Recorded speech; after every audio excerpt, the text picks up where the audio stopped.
Hello everybody.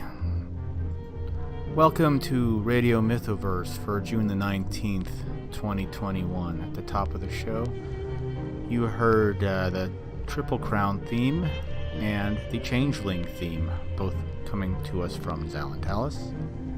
As usual, you also heard Back from the Dead by the Suburban Swamp Kids. They are a fantastic ska punk band from South Florida. Check them out over at bandcamp.suburbanswampkids.com, and they're on Spotify too. They have several EPs and a couple albums. They're fantastic. Check them out. You'll love them. So we are at the halfway point for 2021. It is now June. I am the best kind of tired there is at the moment. So good evening, everyone. I'm Dan. With me is Brett, our PR manager. Matt could not be with us tonight. He unfortunately does not have a reliable internet connection, but he is with us in spirit. He is our head writer. So before we get talking about the topic of the night, and it's coming, don't worry, it's coming. What's up, Brett? How are you feeling tonight? Mix of nervous and excited. Well, hopefully it's a good kind of nervous and a good kind of excited. And it looks like Matt's in the chat with us, physically at work there in spirit. It's okay, I know the drill. Sometimes life comes first. We appreciate you showing your support there in the chat. I see Ironverse Comics, Cody's there, Neostar is there. I'm really glad to see him as always. Neville's there. Well, got a nice packed house tonight, and there's a good reason for it. Before we get into that, and we will talk about that, I just want to go over real quick. I did mention that we're at the halfway point for 2021, and it's been a very, very busy year for us at Mythoverse Comics.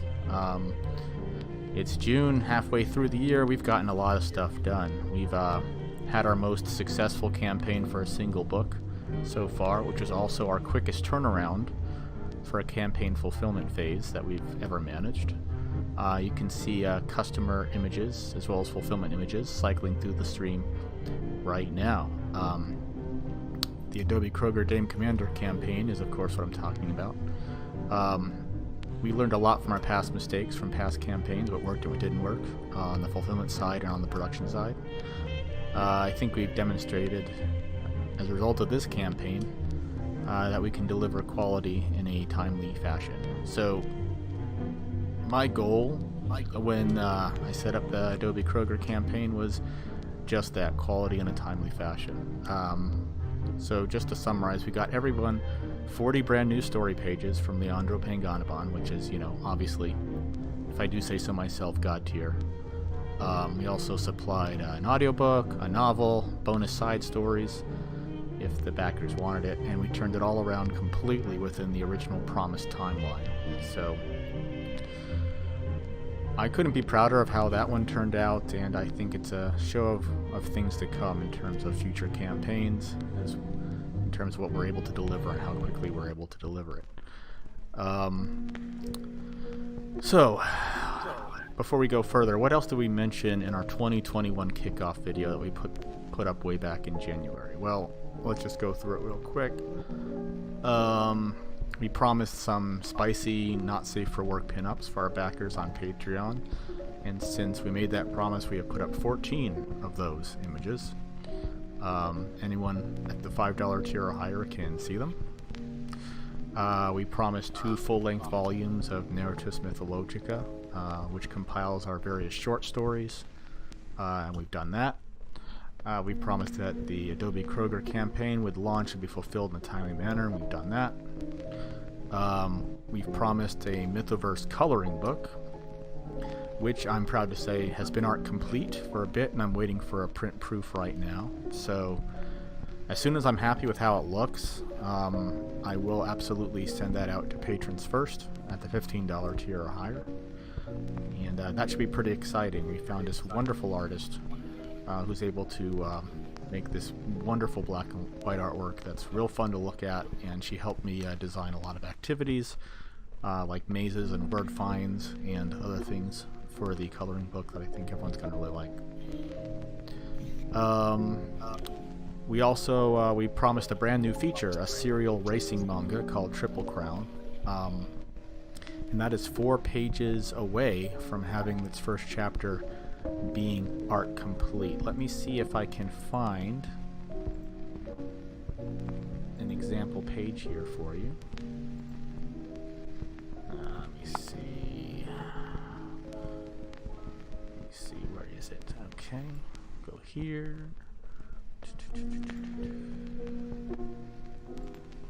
Let's see if I can find that. I really want to show this. Okay, there we go. So up on the stream right now is a lettered page of the comic, so you can get a good idea of what to expect from the finished product. As you can see, Darian, the artist that I managed to find for this, he has a natural feel for exactly the kind of manga I was after. I wanted it to feel like a Shonen Jump comic. I wanted to have a newsprint feel to it. I wanted, and he's managed to just completely nail what I was after. So I think when you guys get a chance to finally read this one, you're going to be very happy with it, because I know I am already. This first chapter is going to be about 25 pages, so it's a full floppy length. So there's going to be plenty to sink your teeth into on the Patreon. And it's also going to be part of a really exciting project that I am in the process of putting together with someone we should all know and love, Brian Ball from the Rags team. He and I have been conceptualizing this wonderful project called American Hops since late last year, and it's really close to coming together. So, and we also have something else. Let me see. Forrester recently completed this absolutely spot-on, balls-accurate parody of the old Hostess ads. One of the things that we've been developing over the past year is in-universe brands that are references to actual brands. And if you're my age or thereabouts, you should remember in the comics they would have these Hostess ads that were actual short superhero stories. And they did a little bit of world building and convinced everyone that the world could be saved by these sugary snacks. So I gave Forrester this concept, and he just completely nailed it. He even makes it look like it was printed 40 years ago. If you look, there's some imperfections on it, and it just looks like it was printed in a 4-color process, back in the day.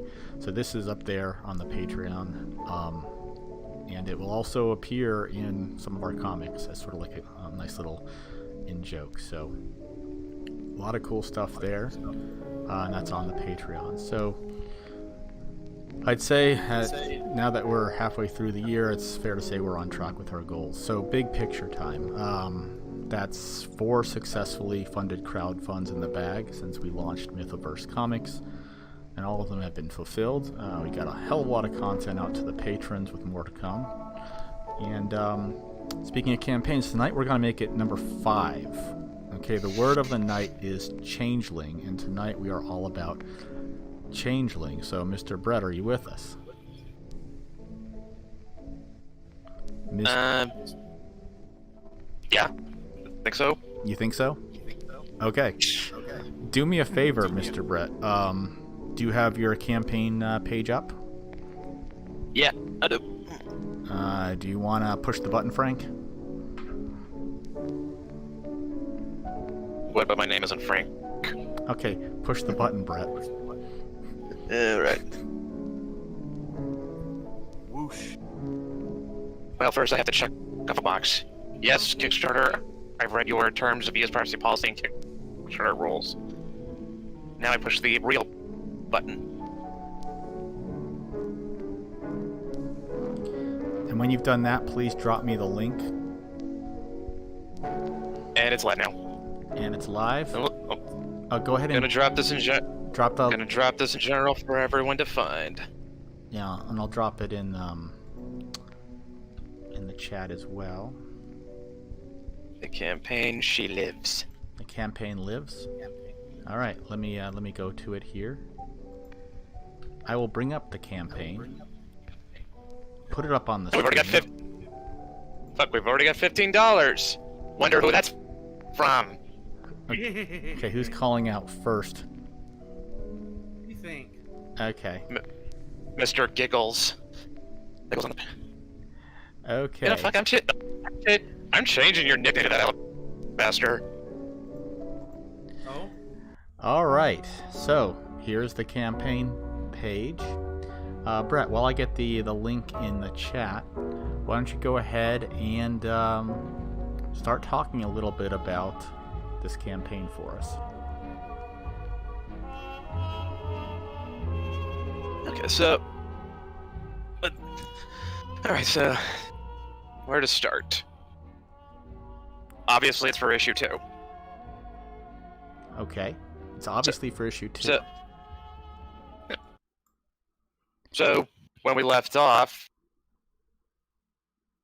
Maeve had a bomb dropped on her that... Well, the reason why she's such a weird kid is she's not human, she's a changeling. Okay. Except that ends up with even more questions. Do you want me to play the preview video for you? Yeah, please do. Okay, I'll do that right now. Here goes. Can everyone hear it?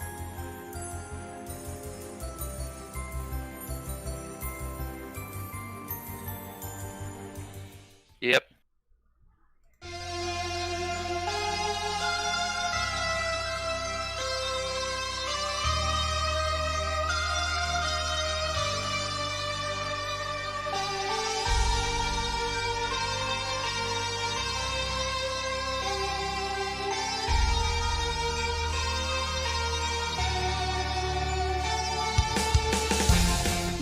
Maeve Mackenzie, and even though I should let you know somebody just really dropped a $95 pledge.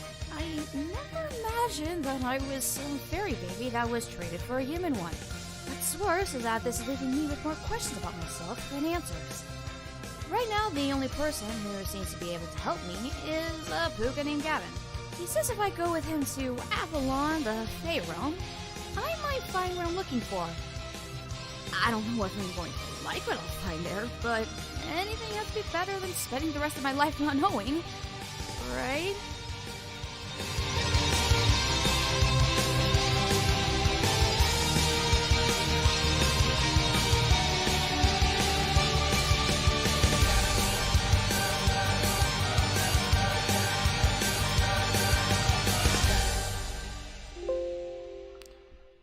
And there you have it. So, for those who are new to the project, we're already up to a good solid $155 and 3 backers, so off to a wonderful start.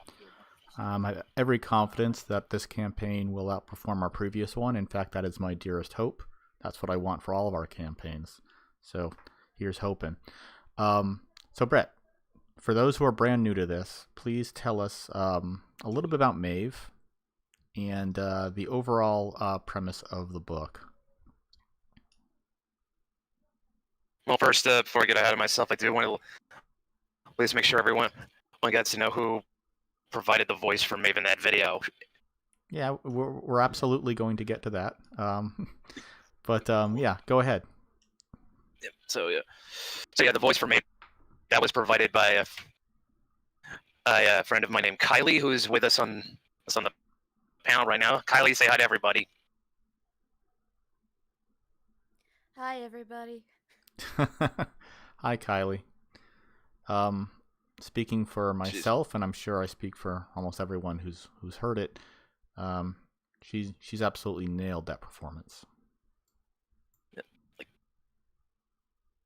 honestly, I'm not even joking about this. If it ever happened that I could get Changeling made into an animated series, I would have to make Kylie doing the voice for me would have to be a condition, and it would be non-negotiable. Like, nobody else could do it. Like, she pretty much is. Like, you've even told me this. Like, doing lines for Maeve isn't even acting for you. You guys are practically the same person. Yeah, I say her voice is pretty much what I imagined for May, because I had imagined like like Ashley Johnson, and she's like right. She has that sound. You know what I mean? Okay. We're at 5 backers and $253, so we're off to a very good start so far. Already, we're just under 10% of the goal, and it's only been live for, I don't know, what is it? About 10 minutes? So, yeah, we're off to a great start here.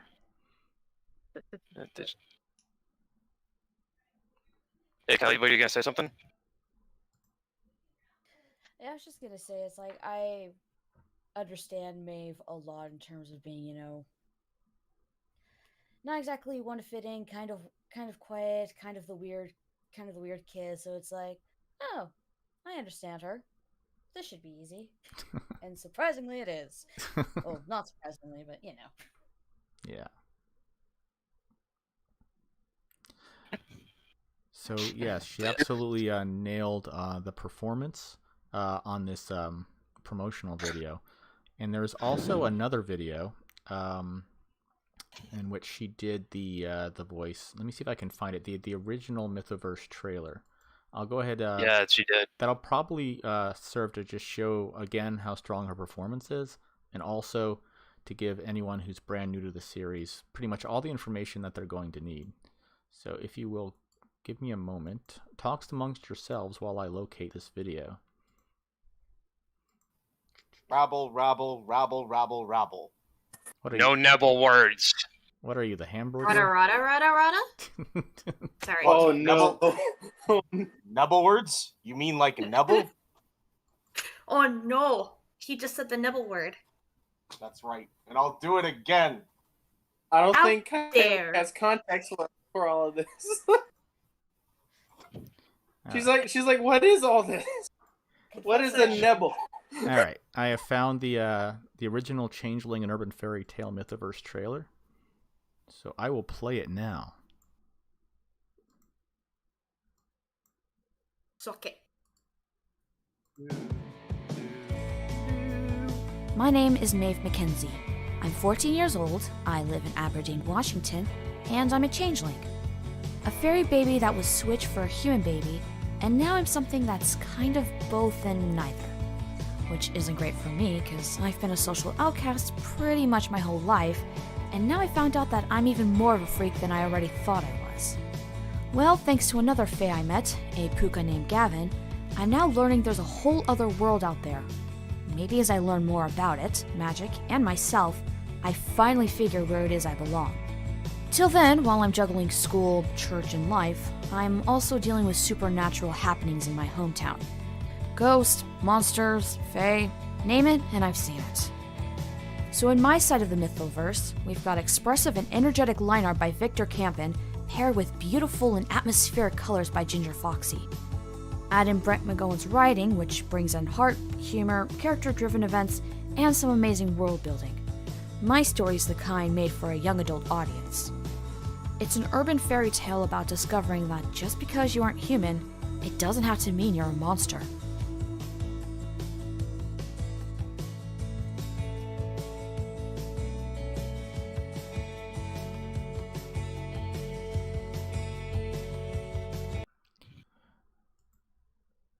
All right, Awesome. so there you go. That is Changeling 101. I did notice that the story takes place in Aberdeen, Washington. Was there a reason you picked that for the setting, Brett? Yeah, well, just out of the gate, I wanted it to be set in Washington. I wanted to have that Pacific Northwest feel. Mm-hmm. A place as miserable as Maeve.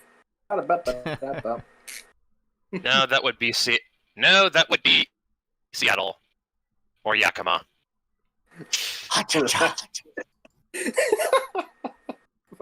No. You get it. So, seriously, it's not just out of Seattle. Like, Washington's actually pretty great. Like, it's like can't recommend the outdoors out around here enough. But yeah, I wanted it to be set in Washington, and thing was, like I don't live in Aberdeen. I live in Tacoma. Tacoma, it's not as big as Seattle, but let me put it this way: it's a little too urban. And by that I mean like it's got too much civilization. It doesn't. I know that doesn't make a lot of sense, but the reason why I went with Aberdeen was because it kind of had that. It hit that sweet spot for me because if you go looking through fairy tales, the setting is often somewhere that's close to nature. Or somewhere where that's like there's always like a forest in the background or something than in the old fairy tales. So Somewhere I where wanted bodies could disappear. sure. A rural fairytale. So yeah, so Aberdeen for me hit that sweet spot. It was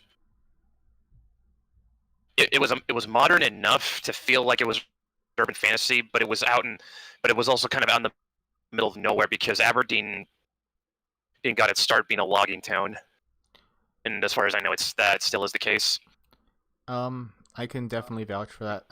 Being of the age that I am, I visited Aberdeen to visit Kurt Cobain's bridge years and years ago, and I can absolutely say that there's quite literally nothing going on in that town except maybe the Star Wars store. That was pretty neat.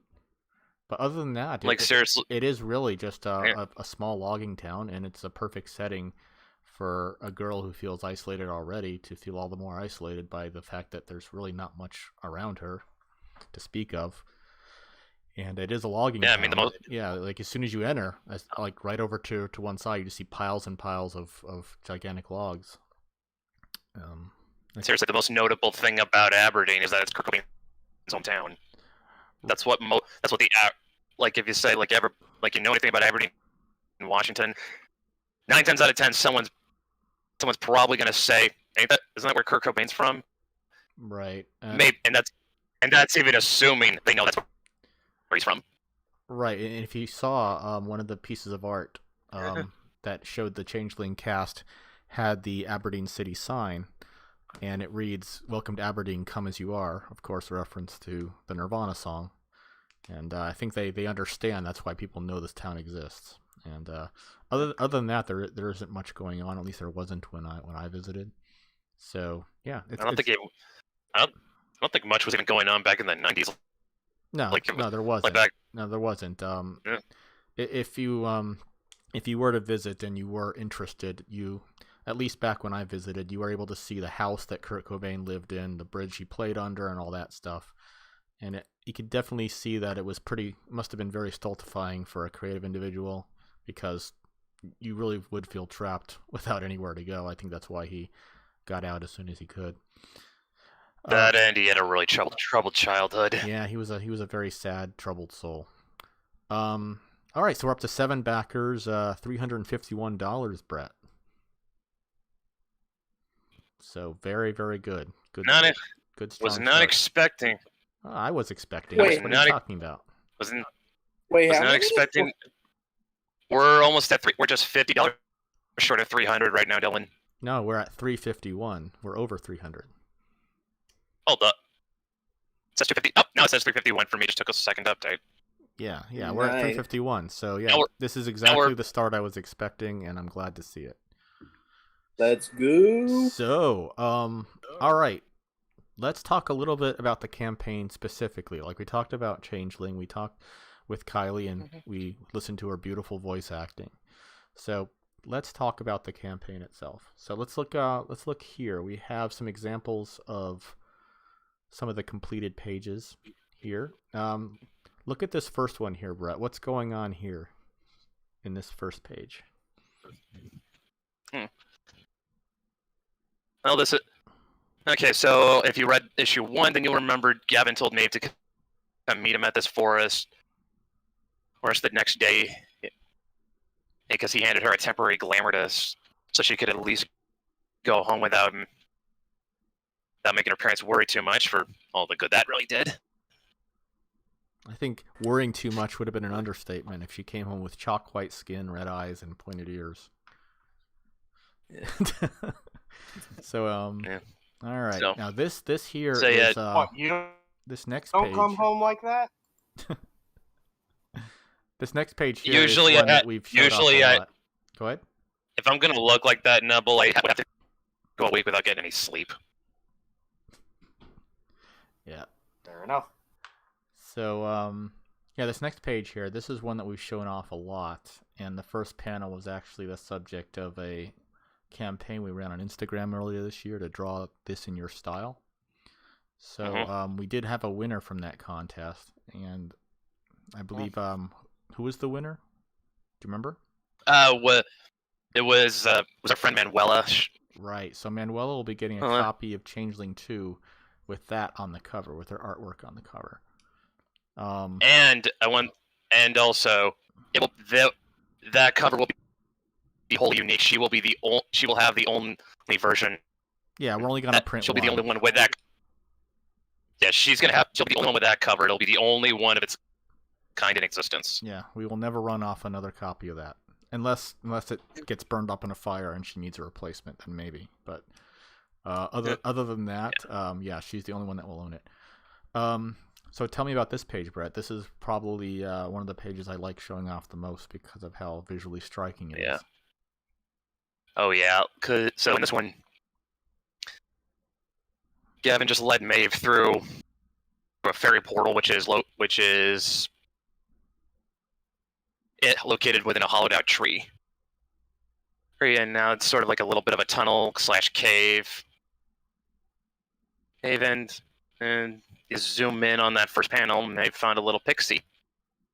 And she's just like reacting how Hello. a child would react when she's holding a pixie.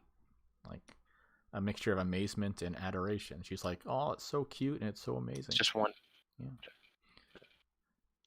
So obviously the page isn't lettered yet, so we don't know what they're saying, but I think we don't necessarily need dialogue to understand the mood that Maeve is in and the doubt that she's feeling at this moment, because Victor's very strong with expressions, wouldn't you say? Like, compare panel 1, where Maeve has the pixie in her hand, to panel 5, where she looks like she's feeling a little bit more doubtful. Like, you can absolutely tell what's on her mind and where her heart is at that moment, because Victor did such a great job with her facial expressions. Wouldn't you agree? Victor, he really understands visual storytelling. Yeah. Telling he knows he can say so much more with just an image than I could with a whole text dump. That's how you know that you found the right person to illustrate your comic book, because comics are visual. Absolutely. Yeah. Yeah, I mean, like, I've always said this, the text should be there to supplement the images, Yes. not the other way around. Yeah, if this Well- comes out, I'm gonna get stuck on the page where they're in the caves, and I'm not gonna be able to go any further. My eyes are gonna be stuck to that page. Isn't it gorgeous? It's so beautiful. You say that now. You say that now, but wait till you see the next page. And the next page the first panel has been thoroughly memed by now. I think I've given it the caption, "Let me tell you about Raid Shadow Legends," or "Did you know that the average adult has up to 5 pounds of..." Yeah, you know the rest. You've seen the ad 1,000 times. Do you ever want to hear about our Lord and Savior, the spaghetti monster? Basically, I gave her the personality of an annoying pop-up ad that interrupts your video on YouTube. But anyway, tell us a little bit about this page and this character and all these characters we're being introduced to here. Okay, so Maeve has been brought into a tavern that's in Avalon, and she's meeting some of Gavin's friends. One of them is the goth chick, Bree. She's a little more friendly with Maeve than she would like. And who's the guy with the heart-shaped glasses? I want his glasses. Oh, that's Lorcan. And what is Lorcan? Oh, he's the guy from Elder Scrolls. I want to say, I know it, but I don't know how to pronounce it. Yeah, because because it's those freaking Gaelic names that are just hard to remember, hard to pronounce. I remember we had the I can pronounce it. conversation. Anything Yeah. that's vaguely Irish is pronounced. He's some he's some kind of fae that it's basically an incubus. They're male fairies that are really good at seducing women. Okay. To your The point. male fairies. The male fairies I know aren't interested in women. I'm just kidding. But Right. Anyway, yeah, to your point about the Irish names, I remember we had this conversation when you were first conceptualizing it, and you wanted to give certain characters like authentic Irish names, and I was concerned that the casual reader wouldn't have the first clue how to pronounce it. Question. Especially if they don't hear it pronounced.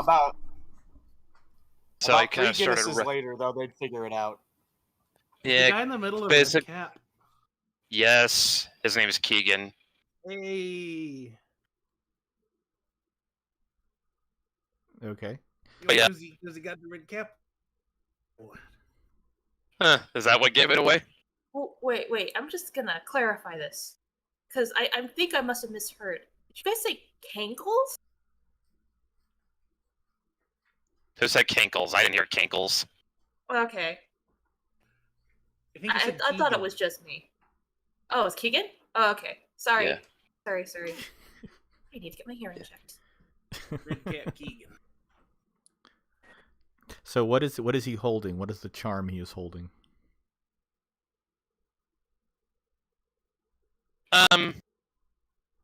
If I tell you that, it goes into spoiler territory. All right, don't spoil it then. Just say it may or may not be important later on. Okay, so what we have here, in essence, is Maeve being introduced to more of, well, not her own kind, but at least, like, in essence, her People own like kind. her. Yeah. In other words, they're fae, like she is. They may not be banshees like she is, but they are of the fae, and therefore she is finding herself equally unable to fit in with her true people than she is with us. So I think that's very consistent with her character. Plus, it doesn't help that she's meeting someone who is very forthright and assertive and gregarious, and she is absolutely not that. So, I have a question. But do they know the way? no, you mean D-Way or the way? Which is it? It's important. The way. D-Way. Do they know the way? Do they know D-Way? That's probably what she's saying there in actuality. I mean, I don't have the script in front of me, but that's probably what she's saying. So, yeah, one thing that I really like, the backgrounds, excuse me, are those Victor or Ginger? That's Ginger. Ginger's handiwork. Worksheet. Yeah, she's the one. She made the backgrounds. So Victor turns in the line art of the characters, but he doesn't typically give them backgrounds? I mean, that's a lot of manga. Victor's a little more. Victor kind of turns in. He's really good at the characters, the backgrounds, and this is not me mocking him. He's admitted this to me himself. Okay. Like backgrounds are not as strong. Backgrounds aren't as strong suit. So the liner cut will looks a little bare bones by comparison. So Ginger kind of fills in the details, and honestly, that kind of works out better because Ginger's really good at coming up with details out of her head. Yes, she is. And like I didn't hear exactly who said it, but yeah, that is a common practice for mangaka to have a separate artist do the backgrounds for them. They usually have a whole team under them to do different parts of the work. So yeah, that's something a lot of people don't know is that a mangaka very rarely does it's very rarely done by one person. yeah, with the exception of maybe Berserk, but that's one of a kind. But I suppose you could also say Dojinshi, but I don't think that counts. yeah, That those man are, was a one-man army. yes. He was a actually, century slayer. Can we get an F in chat? Yeah, we can. Actually, You can put some F's in chat if you like. There, You know, actually, I wouldn't be surprised if Tezuka did all his stuff by himself. Yeah, I'll put some F's in. actually, the artist for Berserk had a team there towards the later half of his career, and apparently they're going to continue the work because I guess he had laid the groundwork for it, and it just like Oh, I know, but so he yeah, left notes. yeah. I mean, I'm sure. Yeah, I mean, Look at it this way: it can't possibly have a worse ending than Game of Thrones. right. Oh, that book series is never getting finished. I don't think he'll ever finish the next book. He's not gonna. Like, why the hell would he bother at this point? Ah, James Stern is He- back in the chat. Good to see you again. He is Mostly- alive. Mostly because Martin knows that he can't write anything that will live up to the hype at this point.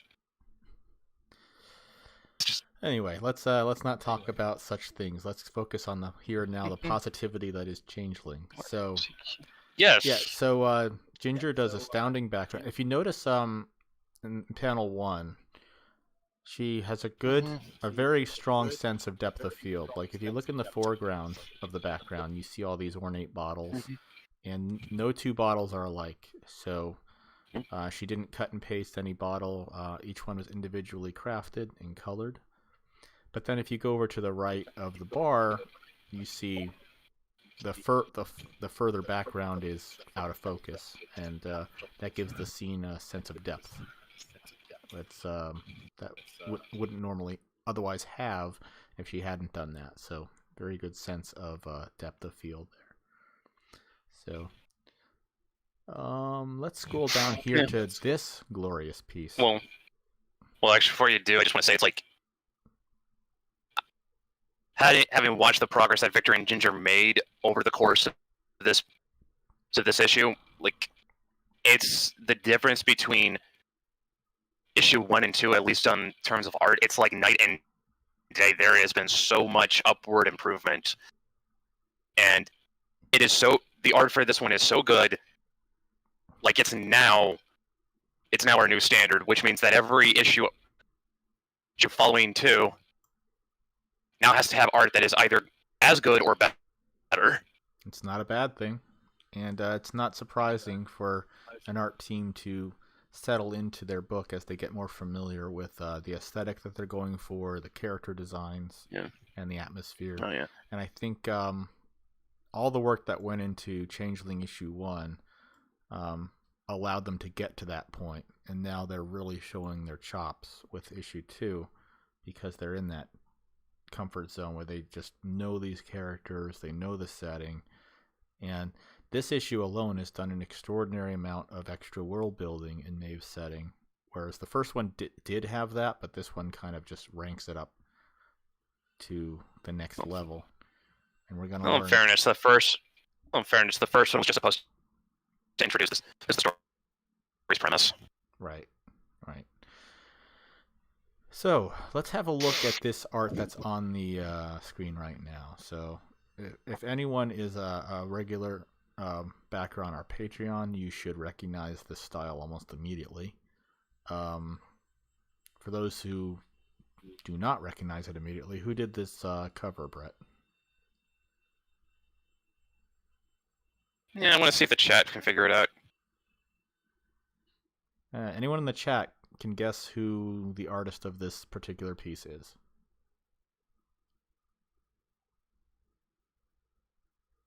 Waiting.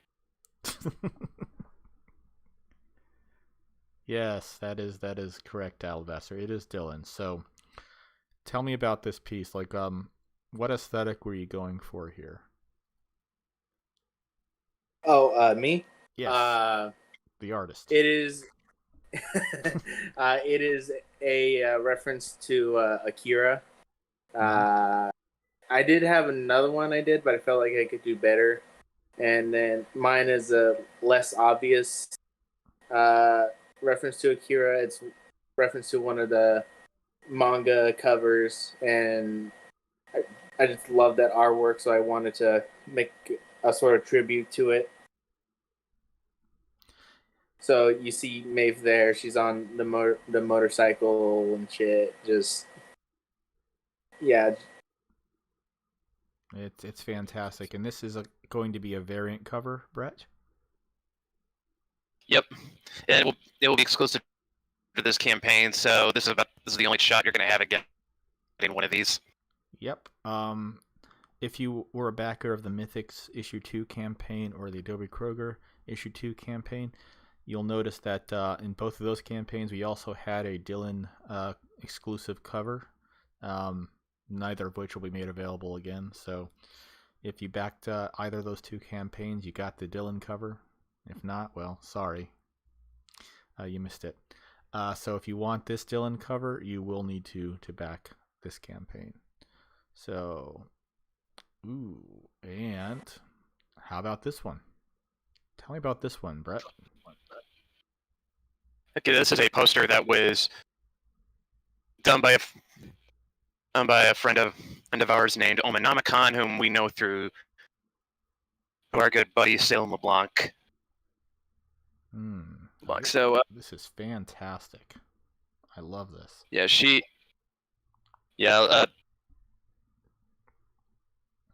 Omen has this really dark, moody style that's just fits so well. Yeah, absolutely. I love that it's largely monochromatic. I should say it's entirely monochromatic except for red, which is the color of Maeve's eyes when she's in her Banshee form. And the only color we see everywhere is this ominous reddish hue, so it gives us this really unsettling, supernatural, almost eerie tone to this piece. Now, this is going to be a poster for the campaign, right? Mm-hmm. Yep. All right. Nice. This is great. Yep. And just like Dylan's cover, this will be the only chance you'll have to get it. Yep. So if you want this piece, you'll need to back this campaign. Sorry, there's no other way. There is no other way. Once the campaign's over, it's gone. It is. I do gone. It reminds me of early '90s like shoujo fantasy manga. It really does. Like I want to say Clamp. Sort of, yeah. I don't know. Well, Omen is a huge anime fan, so she was probably pulling from a bunch of dark animes here. Yeah, well, she did. And X kind of had that gothic aesthetic. I could say that. She's also very much into Lovecraft and Dark Souls, so she's always in that realm regarding her gothic style. Yeah, it's not where your eye is immediately drawn because of all the striking red, but if you look past the red, you can see like this almost technically perfect Gothic architecture in the background there. Like these arches here, and you could see, like, again, your eye is drawn away from it because of the red, but if you look past it, there's an incredible amount of detail back here. That's actually based off Ginger's sketch for the Banshee Mansion, which will appear in this issue. So there you go. So this is not just any old background. This is a canon location. Wonderful. Yep. Yeah. Well, it's really cool that you managed to get all these artists to collaborate on the same creative elements, so that there's a unifying, cohesive structure to all the offerings that you can get on the campaign. And then we have we have Akira that Dylan gave us, which is freaking awesome. Okay, so I scroll down a little bit here, and I'm looking at an image with the title Ashenherz. So, if you would please tell us a little bit about what this is all about. This is a little project that's being done by Bunny and Manuela.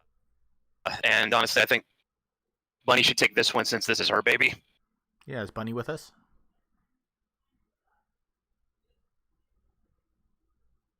So, what do you want to know? Doc, would you like to explain Ashenherz to us, please? Okay, Ashenherz is a story that is inspired by Cinderella. Now, it's mainly about how in life we have the choice to either go with the flow and let it damage us, go with the flow and not let it harm us at all, or basically go against the flow. If I'm making sense here. All right. Well, what we got on the campaign page is a poster of the main character Celestine. That is some gorgeous art too, but of course it's Manuela, so obviously it's beautiful. Those of us that are familiar with her work are not surprised that it is as beautiful as it is. Oh nope, not at all. Yeah. I actually enjoyed arranging those posters around her work. It was really nice to do. I don't blame you. That is exquisite. So Yes. so this is a poster that we're gonna offer to the backers. This poster. Not that I am aware of, but I can provide posters for it. Yeah, this was just I put this up just so we had something. Oh, okay. So so what role will Ashenherz play in the campaign? What can the backers get as pertains to Ashenherz? Yeah, what we're attaching to the Changeling campaign is a 5-page preview for Ashenherz. Sweet. Yes. Sweet. Okay, that's what I need to know. So backers will be able to get a 5-page preview of Ashenherz, and here's an example of what you can expect from that 5-page preview. And if you like what you see here, you're gonna love it. You're gonna love what you get. So very, very nice. So we have Ashenherz. We have this wonderful poster here by Omonomicon. We got the Dylan Fagan variant cover. And just look at this. Look at this. I'm just going to leave this page on the screen for a little bit so you can all just enjoy it. Yeah, like I said, this panel's been shared around, and this character has already made an impact. Not just, of course, on her striking design, but look at her tattoos. Now, this isn't a high resolution enough image for me to really zoom in there and get a good look at the tattoos, but I have seen the high resolution version. And just wait until you see these. Like, tell me about those, Brett. Are those like all hand drawn by Ginger? Yes, Ginger made those from scratch. Isn't that something? I mean, that's amazing. And the way that the leather reflects the light, there's just so much substance. And PVC. Yeah, it's PVC. It's PVC. Ginger told me that. They don't believe in killing animals for their clothes, I guess. Anyway. Oh, wow. Look at that. Well, that and I don't think the leather would be that shiny. Probably not. It depends how it's treated, I guess. And then we have this beautiful shot of the Fey Forest. And it just looks like it's straight out of, like, for example, the atmosphere created by the movie Avatar. Just everything's glowing, everything's alive. So... All right, so you've seen the art, you've seen examples of what you can get. We are up to, let me just refresh this, make sure that that's the latest number. Okay, yeah, we are up to $362 with 10 backers. Not bad for just under your first hour, Brett. So off to a really strong start. Let's go through the tiers real quick. So you can explain to the backers that haven't had a chance to visit the page, but if they're watching this, they can get an idea of their options. So let's start at the $3 tier. Talk about that real quick.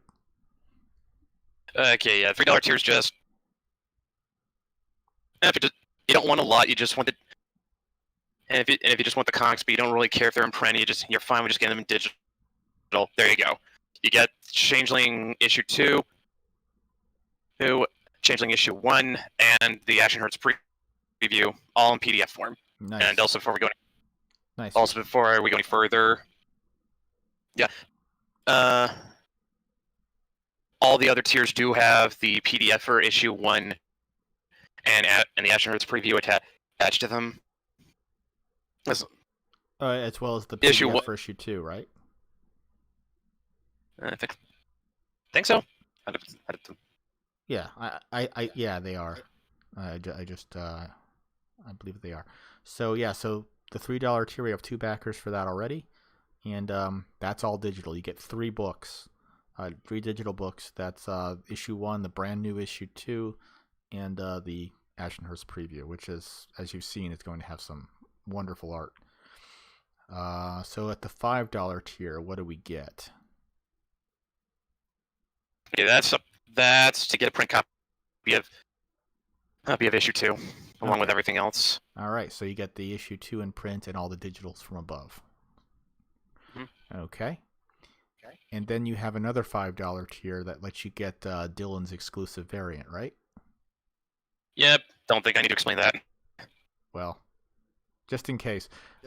Basically, it's the same thing as the previous one, only when you get your print copy, it'll have this image on it. Just so everyone's absolutely clear, this is what you get if you back at that tier. Okay. $15 or more, you get the print copy with the Omenomicon poster. That's also very straightforward, but I'm going to scroll down real quick here so you can see the poster. So, and the copy that you get here of Changeling will be the retail variant, not the variant. Cool. So Yeah, the variants are their own separate tiers. Awesome. Yep. And like you said, here is the $15 tier where it has the variant cover with the poster. So same thing, but with Dylan's cover. Okay. $25 or more, you get the print copy with the Year One Omnibus. Now, for those who aren't familiar, the Year One Omnibus collects all of the comics that Mythoverse Comics published in its first year. That includes Adobe Kroger #1, Mythics #1, Changeling #1, and all the Mytho Chibis, as well as all the community art. So it's about 152 pages. It's a nice thick volume. It's perfect bound paperback, and it's a wonderful thing to have in your collection. If you want to read the books in a nice, sturdy, substantial volume that has some heft to it that you can use to beat people over the head with, this is what you're going to want to get. So you have Year One Omnibus, and for this one, you get the print copy of issue 2, and that's the retail variant, right? Not Dylan's. So unless it specifically says Dylan, assume that you're getting the retail variant. Okay. All right. So pledge $45 or more, you get the print deluxe tier. So let me see what this is. You get issue 2, the Omenomicon poster, and Year One Omnibus in one convenient package.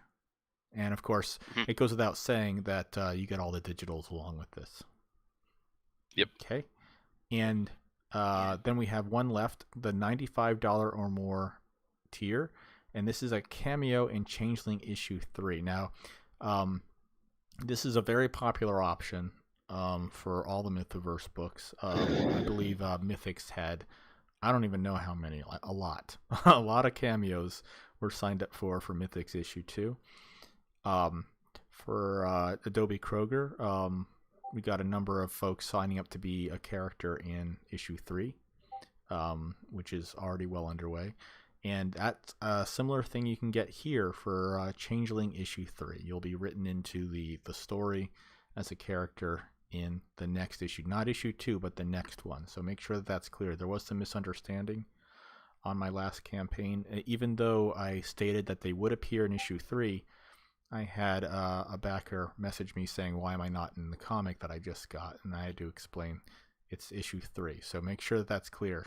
If you back at this tier, you will appear, but in the next issue. Okay, so you also get the print copy of Changeling issue 2, and that's not Dylan's variant. That's the retail variant. You get the Omenomicon poster, the omnibus, and all of the digitals. So it's nice. Keep it super simple.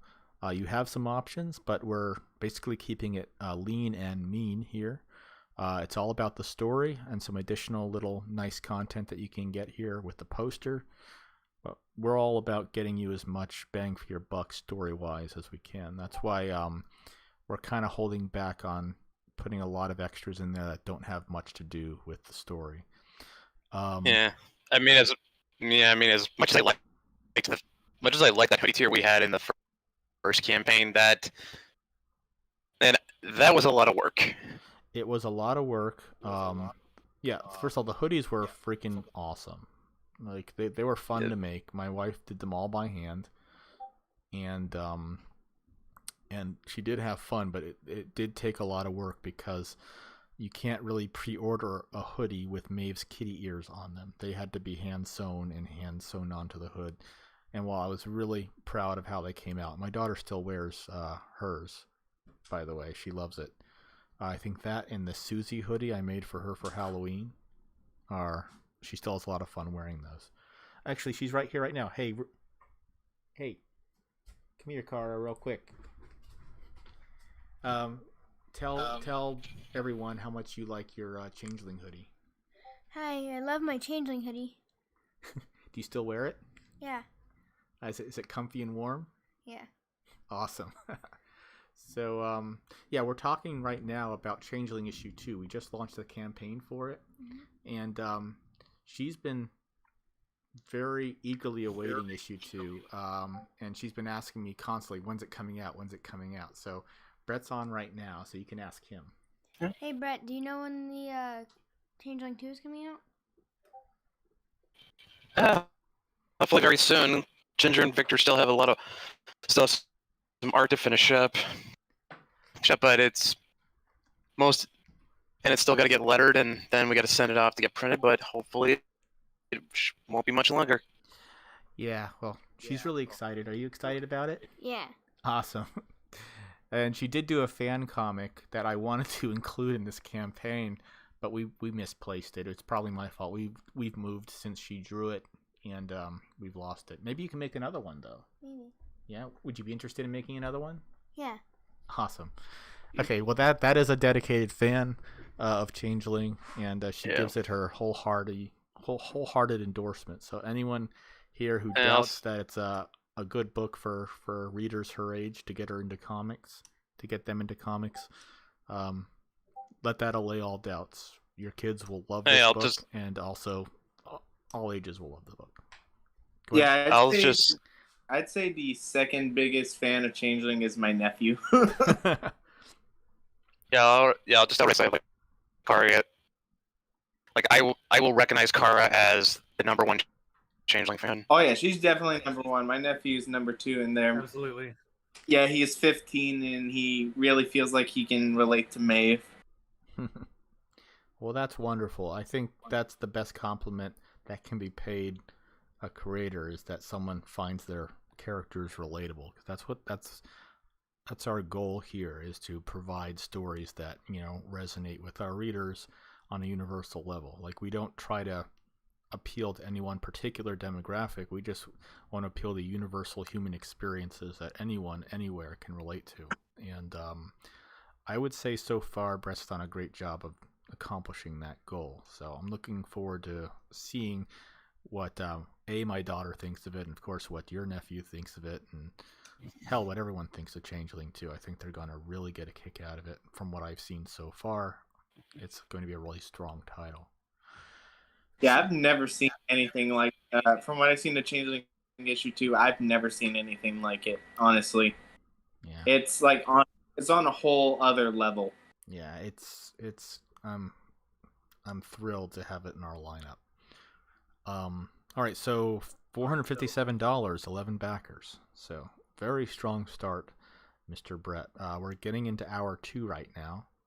So I definitely want to keep talking about the campaign, but this is the time when I usually fire up a game in the background and have everyone continue to talk. So why don't I do that? Let me see here. I will put the link to the campaign in the chat again. There we go. And I will. Did you want me to? Oh wait, sorry. No, go ahead. I'm having a little trouble hearing you. You're very soft.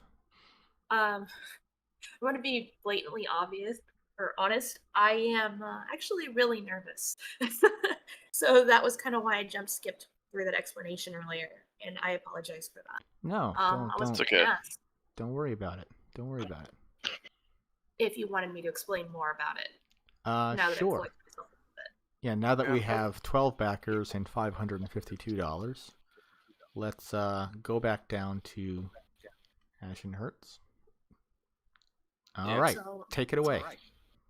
Okay, so basically it is shoujo-based art style manga. Well, no, comic, sorry, about, like I said, a girl who kind of just gets thrown around in life with situations, and she's kind of basically in sink or swim kind of positioning. The first part of it is basically completely out of her control, given that there are so many characters with strong motivations that it kind of drowns out her own voice. So she slowly starts developing that voice and tries to decide what it is that she wants to do. Very nice. And given that she's 19 years old, that's especially apropos because at that point in a young person's life, they're at that awkward point where they're no longer a child, but they're also not quite yet an adult. And they have, I tend to call it the magic and terror of early adulthood. So you're at a point in your life where you have your whole life ahead of you and you see all these boundless possibilities, but you also are terrified because you have your whole life ahead of you and you have all these boundless possibilities. So at that age, you haven't quite exactly discovered who you yourself are, but you're at the point where you need to start discovering that. You're leaving behind childhood, but you're not quite ready for adulthood yet. And it's a critical moment for any young adult. I would say the period between like 18 and 22 is probably that transitional period that a lot of young people find either awkward or scary or exciting, all in different measures. So absolutely. Oh, sorry, no. So everything you just said about her, the fact that she is 19 is perfect. That's relatable. I think that's the perfect age to make her. So. Right.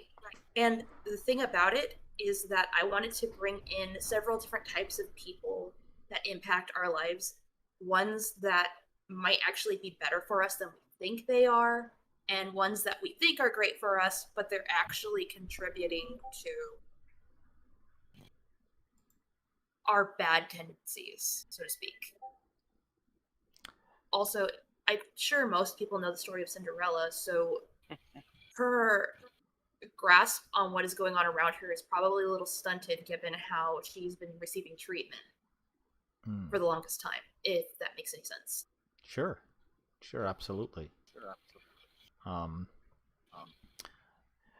Yeah, she's still very, very close to those experiences, and she hasn't really had a chance to come into her own yet. She's too young to have come into her own yet, but she's at the point where she needs to start coming into her own. So it's going to be an exciting yet scary time for her. Right, and yep, go ahead.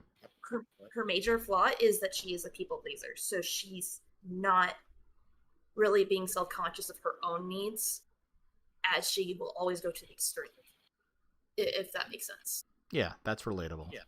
That's something most of us can understand and empathize with. So very, very cool. So how many pages is the preview going to be? 5 pages? 5 pages. Yes. Oh, nice.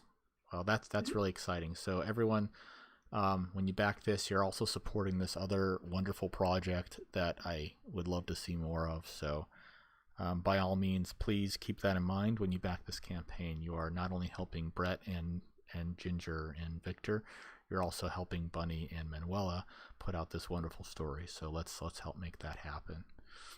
Honestly, what makes Action Hurts, I think, not just the fact that it's JoJo and Cinderella inspired, it's also a first for the Mythoverse in that it's a period piece, right? Oh yeah. When does it take place? It takes place in them. Let me get this up because honestly, it's been a while since I've looked at the script. I'm not gonna lie. Do you remember which century it is? I believe it's the 1600s, if I remember right. I think that is correct. We picked a specific year, and I spent many painstaking hours researching for Bunny.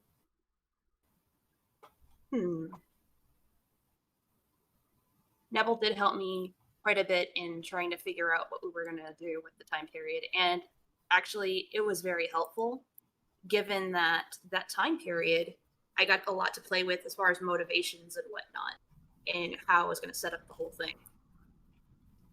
The story is very motivation driven. Let's see, try. Yeah, I think did we settle on it like taking place during the 30 Years' War? I believe so, and I just kind of went off of that. Let's see if I can find it.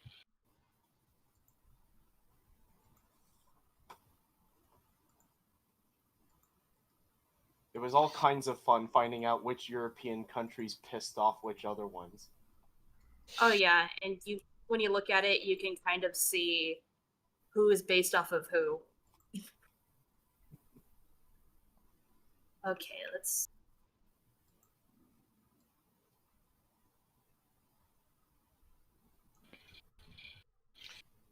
But yeah, I think that's a good selling point for Ashen Hertz is that, like, pretty much all our titles up to this one, they have been set in modern times. This is the first one that's actually set in a different time period.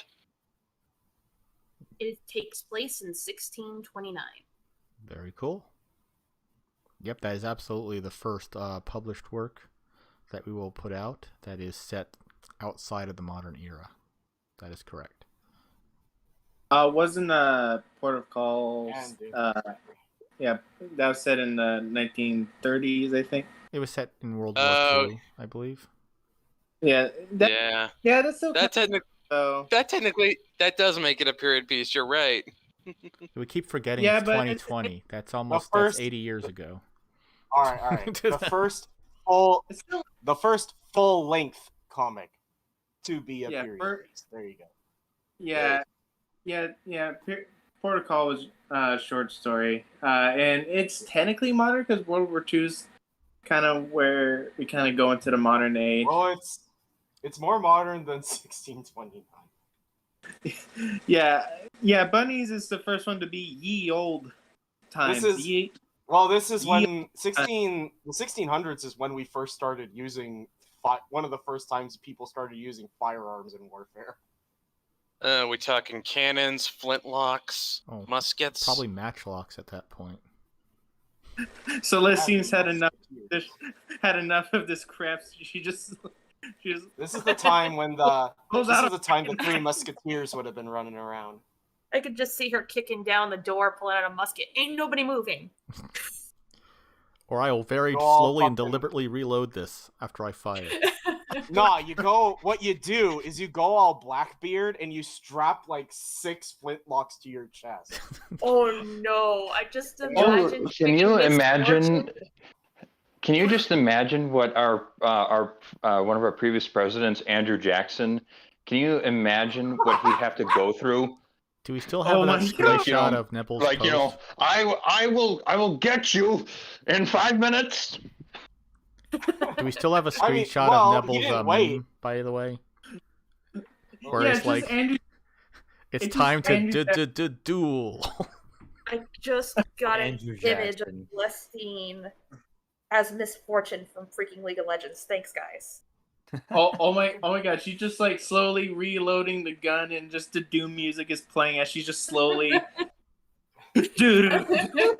Well, it's Doom music but with a medieval remix. I think that exists. Ye old Doom music. I think you can find a core.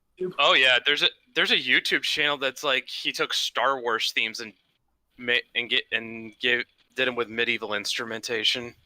Well, I guess in the 1600s we need to include a hurdy-gurdy. It's necessary. You need a hurdy-gurdy. Dude, I downloaded plans to build a hurdy-gurdy. I still intend to do it one day. Good. Let the hurdy-gurdy flow. Why does that sound so dirty? Because it probably What's dirty about a hurdy-gurdy? You just crank it and it makes a moaning noise. What's weird about that? Okay, now I know how it makes it weird. You let Nebel explain it. That's why it's weird. While you're moaning, while you're moaning, do you say the Nebel word? Always. Here's I how don't know what imagine answer that- you were expecting. Here's how I imagine. Oh no, I knew what answer I was getting that time. Womp seductively. Yes, does that in the mirror to himself. Second, Of course. thinks of the crazy shit he's gonna say today. Posts random art on Minds. Then comes in and says the Nebel word just to make us go guess. Talks about owls, and then random videos of bunnies. I just noticed Kylie left. I was gonna have her in the maid voice, which is pretty much her own voice, say, "Stop simping for my mom, damn it." Oops. I'm sorry. The Mytho MILF voice has name. been established. That train is not going to stop anytime soon. It is inevitable. Yeah, It's but gone wouldn't off be the funny rails. to hear Kylie, as May, saying, "Stop simping for my mom, damn it." We've actually got some artwork of a prominent Mythoverse character, though how she is won't be announced yet, but I think that the artwork can be released pretty soon. And unfortunately, it is not going to stop the train. I'm just going to say that right here. No, Dylan, I'm sure if you taught the Kylie, you could probably pay her to say it. Right. I would.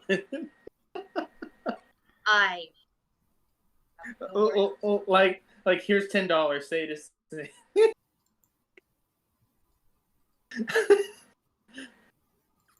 Well, we do have some that'd pretty be fantastic. we do have some pretty exciting voice actor news that should come to fruition next week. But Ooh, yeah. Yep. Oh, I found it. This one I'm really excited for because it's just like can't wait for us to announce it. It's just like, oh my god. Neostar is still simping for Dr. Han. So I mean, she's a cute. You know, got me thinking now. That's I a bad sign. Dylan's thinking. I keep saying, okay, I'm gonna draw her, but never get around to it. It's just like, oh, something else. But I promise you, I'm gonna get around to it. Lynn, it's my turn to use the brain cell. No, don't do it. Yo, Dan. yes, I found it. you found it. Did you find a mid Doom? Are you talking about the Andrew Jackson thing? Yes. All right, yes. good. Yeah, Oh, link it to me, and I will put her up. Because Oh my everyone that God. hasn't seen this has to see this. All right, hang on. You want me to DM it to you? Yeah, that'll be easier for me to find it. Okay, here we go. All right, DM it to me too. I want to see it. It's an older meme, but it checks out. Oh shit! Acid reflux. Jesus.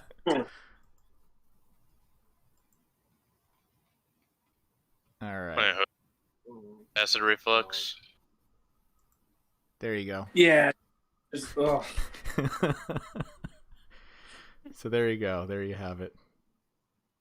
Oh my god. I would have to say Andrew Jackson is my favorite president, not because he was necessarily the best president. But because he's But- fucking nuts. Holy crap! Yeah, dude was crazy. Oh my god. Do we need to go over his assassination attempt? Yeah, he got shot, oh, and he Ted. proceeded All to right, beat his prospective okay. assassin with a cane. Teddy got shot and delivered a speech. Yeah, but Yes, he didn't but beat his did would-be he do it assassin with Andrew- a cane. Yeah, and also, do people remember what Andrew Jackson was shouting as he was beating his assassin with a cane? Do you know who I am? Yes, he shouted that he was the. Are we allowed to use profanity here? Yes, go ahead. Oh, Okay, he shouted, "I am the fucking president of the United fucking States of a fucking America." He actually said, like, no, that's not embellishment. need He a actually source. said that. Yes, now I don't remember the placement of the F-bombs, but there were several F-bombs, and he did declare himself the fucking president. All right, I need a source because this would be hilarious to read. Still, I mean, okay, he definitely qualifies as a mad lad, but sorry, I still come down Certainly crazy. I come And down. that was back when we weren't bickering over stupid shit about presidents on Twitter. That was like he was saying, essentially, he was declaring, "How dare you, mere mortal, attack the president?" Admittedly, we were bickering about different things back then. Yes, but I'm saying that like the president, no matter who he was, you know, he got a lot of respect from people. That's where I'm kind of getting at. Like I Except said, the guy who dude, tried to shoot. Like I said, dude was a mad lad, but come on, Teddy. Well, if it's between which one of them you'd be more likely to actually vote for, I'd say Teddy. Yes, but then Andrew Jackson would beat you for not voting for him. And you voted for the man who got famous because he spared a bear? What is wrong with you?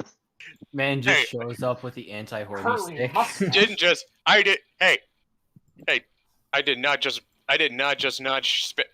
spare a bear. I also led the Rough Riders, and I made my foreign policy speak softly and carry a big stick. Neville, new idea for President Chan. You didn't bathe in the blood of your enemies. What is Neville, wrong with you? New idea for President Chan. Andrew Jackson Chan carries the anti-horny stick. And if you are horny, Sir? you get beaten with a cane. Sir, you forget yourself. I could easily see Teddy and Jackson going at it, fisticuffs, Queensberry rules.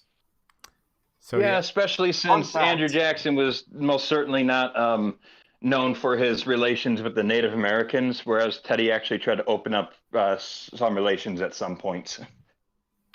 Fun fact, Marcus of Queensberry rules just means do whatever the fuck you want to the other guy. It's Marquis of Queensberry. Marquez is from Mike Tyson Mysteries.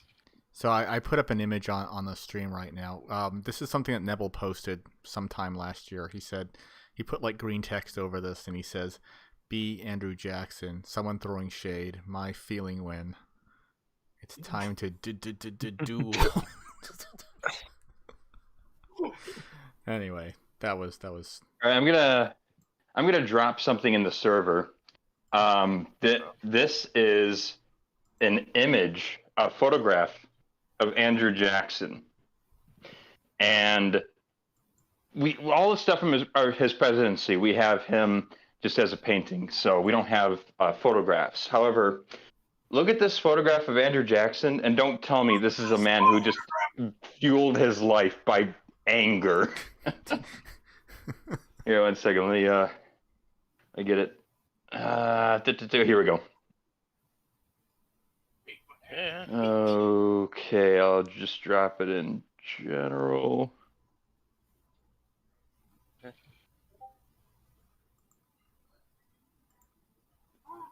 Okay. Oh my. He makes for an intimidating old man.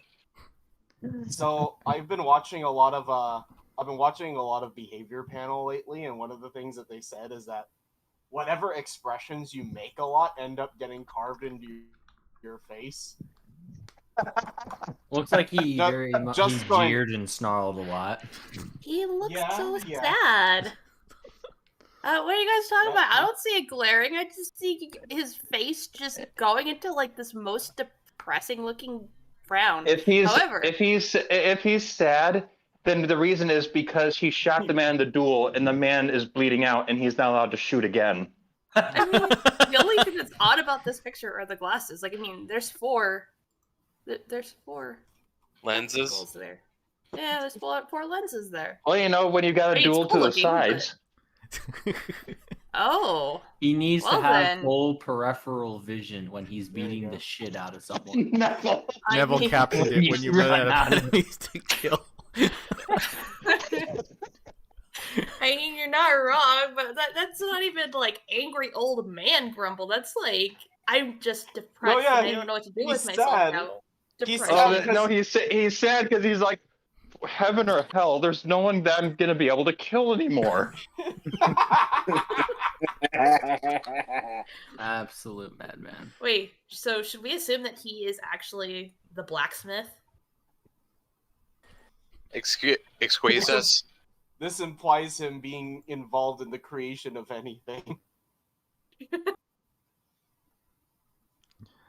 By that I mean like the guy that could neither go to heaven nor hell, because neither would have him. I don't think he'd be a blacksmith, man. This man he destroyed the central banks because he had beef with the person who ran them. Nothing against the banks themselves, just really fucking hated Nicholas Biddle. Hey, like, you insulted my wife. In particular. Yeah, she's like, you insulted my wife during my campaign. Ladies and gentlemen, I will end everything you stand for. Ladies and gentlemen, ladies and gentlemen, as bad as cancel culture is, it doesn't hold a flame to what Jackson could do to you. He will cancel Mostly your life, beat literally. you to death. Yeah. All right, so it's about 10:30. So we're an hour and a half into the stream, and we're at 577 with 13 backers. So I'm just gonna play the promo video one more time, and then I'm gonna fire up a game. So. Woohoo! Awesome work, guys. Yeah, great job, guys. Great strong launch. Well on our way here.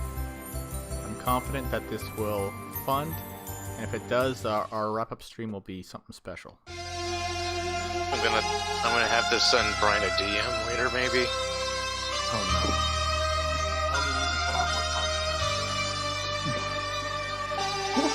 No, that's my job.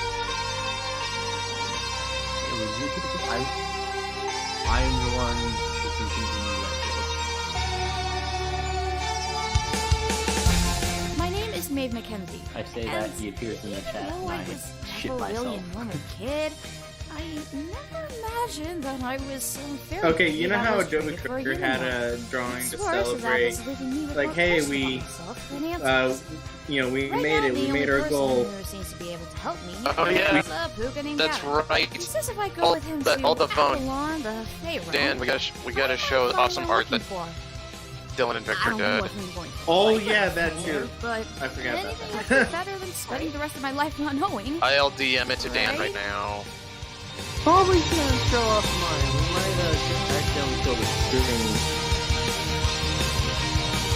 Well, because I've had mine taken down for less.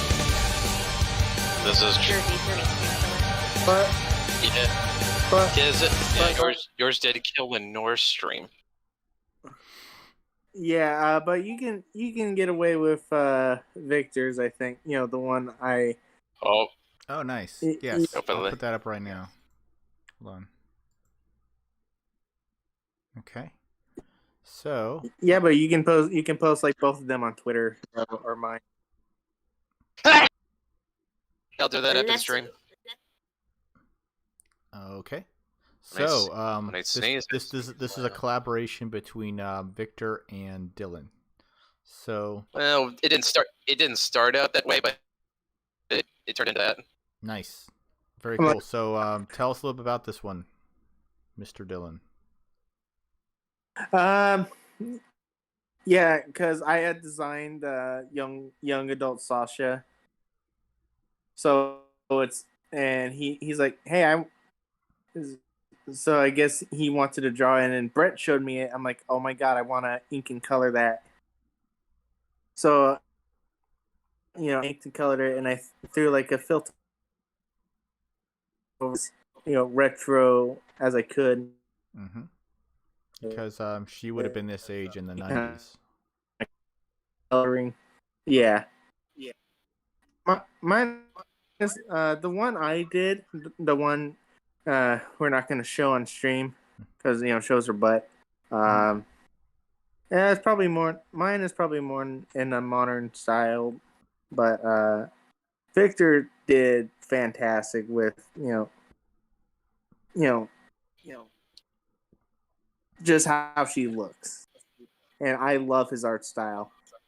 Oh, sure. Actually, actually, Dylan, why don't you DM Dan that's and that concept you did of young Sasha?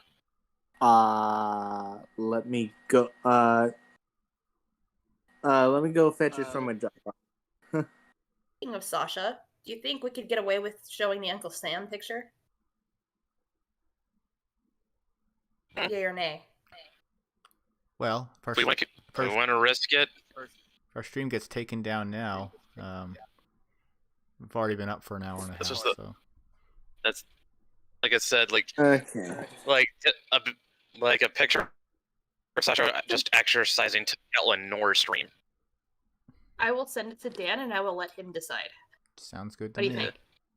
Okay. Let's see. Is it down? Yeah, I'll send the initial design I did. Yeah, this is Sasha during her grunge phase.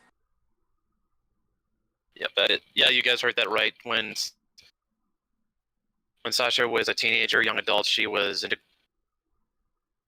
grunge. Unfortunately, she got into it just as it was starting to be on its way out, and nu metal was starting to be a thing. Okay. Yeah, this one's adorable. So this is young Sasha. Now the brand on her shirt, Kill Me, is a band that was invented by the Mythoverse creators. If memory I think serves. that was Neville's idea. Neville's idea? Yes. Okay. Yep, Sasha is looking Naturally, pretty the fine. most fucked up thing is mine. Neville, you know, who cares if all your stuff is strange and fucked up? It's just adds more variety to the Mythoverse. We have the wholesome with Brett, we have the action adventure with Matt and Dan, and then we have whatever the hell you are. And then there's this asshole. Yeah. Oh, poor No. Dylan. No, Yeah. I'm just kidding. Yeah, It is my personal. It is my personal mission to traumatize you every time I release material. Dan, speaking as a former '90s kid, was this more or less the look back then? Probably a late '90s and early '90s. The girls would have worn torn jean shorts, possibly with striped leggings, but usually they went bare.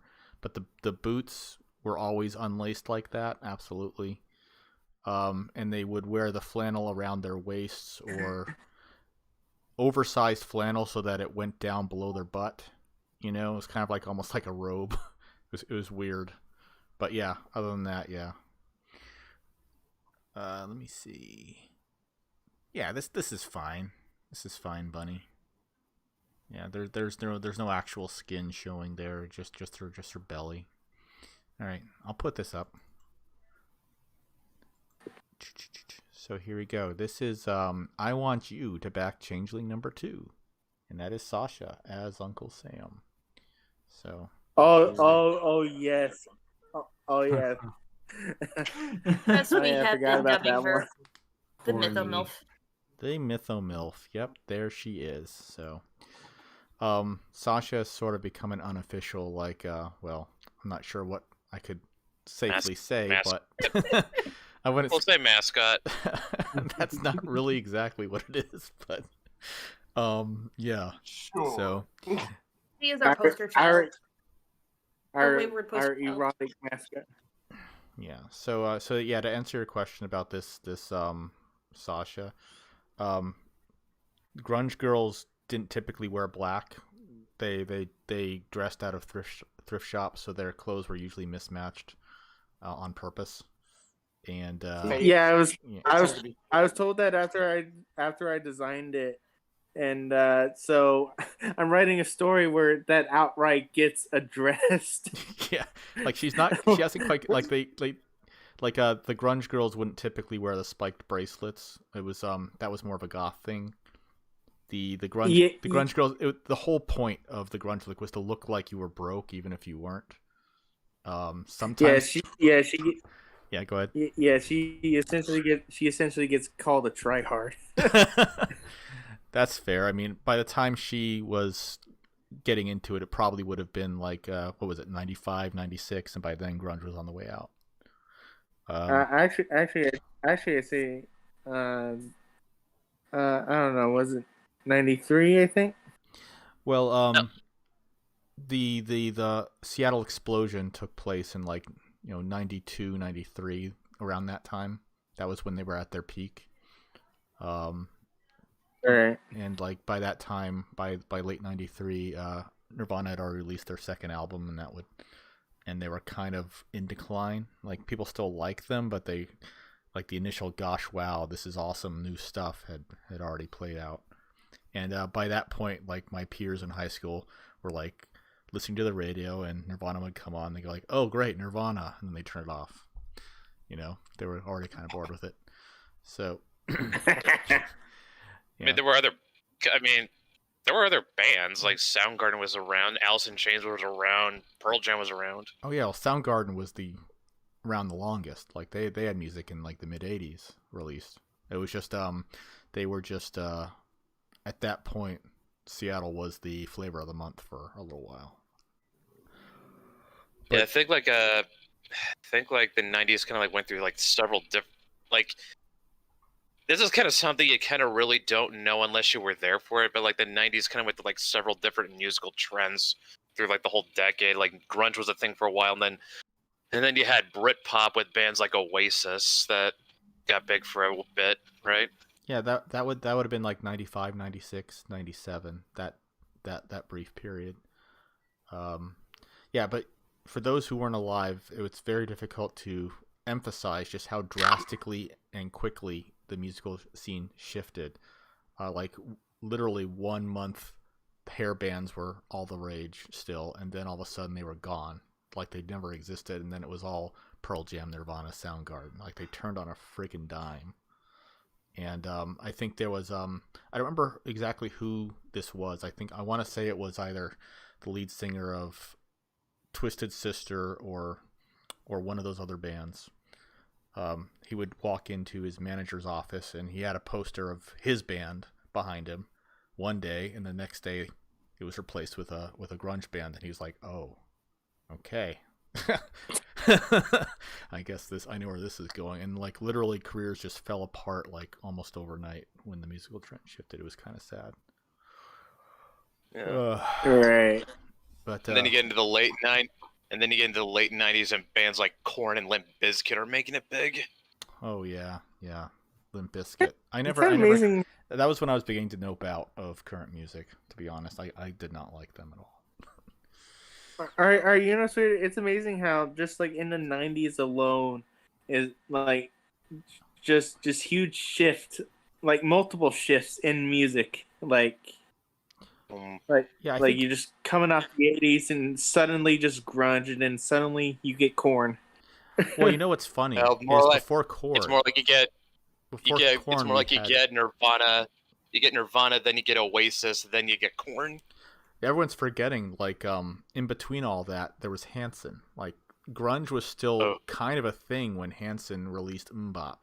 And it was such a huge contrast because it sounds like a happy, bouncy, silly bubblegum song. And they were a pop band, weren't they? They were, and they were such in stark contrast to the musical trends that they stood out. It was very strange how the pendulum swung back the other way. Well, that was kind of the point where the music scene started kind of balkanizing, and people just sort of started settling into the different subcultures because of how rapidly these trends would shift. Yep, it's true. In high school, it got so ridiculous that my friends were split into bass and metal camps, and that's all there was. You were either into bass or you were into metal. And I said, "Well, what about the broad area in between? Like, can I enjoy any of that?" No, it's binary. It's bass or metal. And I forgot thrash metal. Well, it wasn't as big as it was in the late 80s, but there was definitely something when Metallica struck it big with the Black Album. Oh, Black Album! All of a sudden, like 12-year-old girls were listening to Metallica, so it was strange. I think more accurately, it struck it big with Enter Sandman, in particular. It's true. That was more or less the song that introduced a lot of mainstream listeners to them.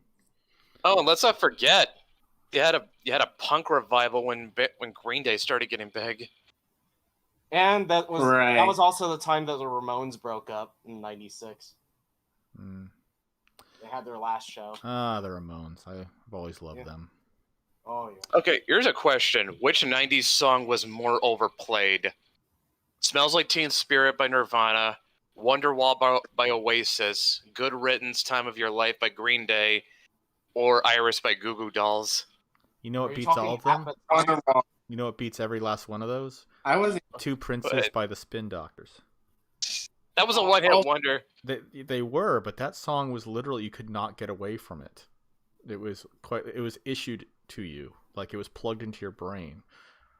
I was like so sick. I of get that the song. impression. I get the impression Dan tried to get away from it. I tried, but at the time I was riding a school bus, and for some reason they let the kids carry boom boxes on the school buses, and they would play that every single after fucking noon on the way home from school.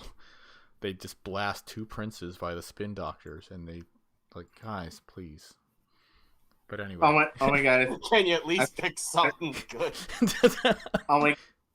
I think Sauron's been trying to talk this whole time. Oh shit! And it was that. It was that and Informer by Snow. Those were so overplayed. Yes. Hello? Yeah. Yes. Oh, there he is.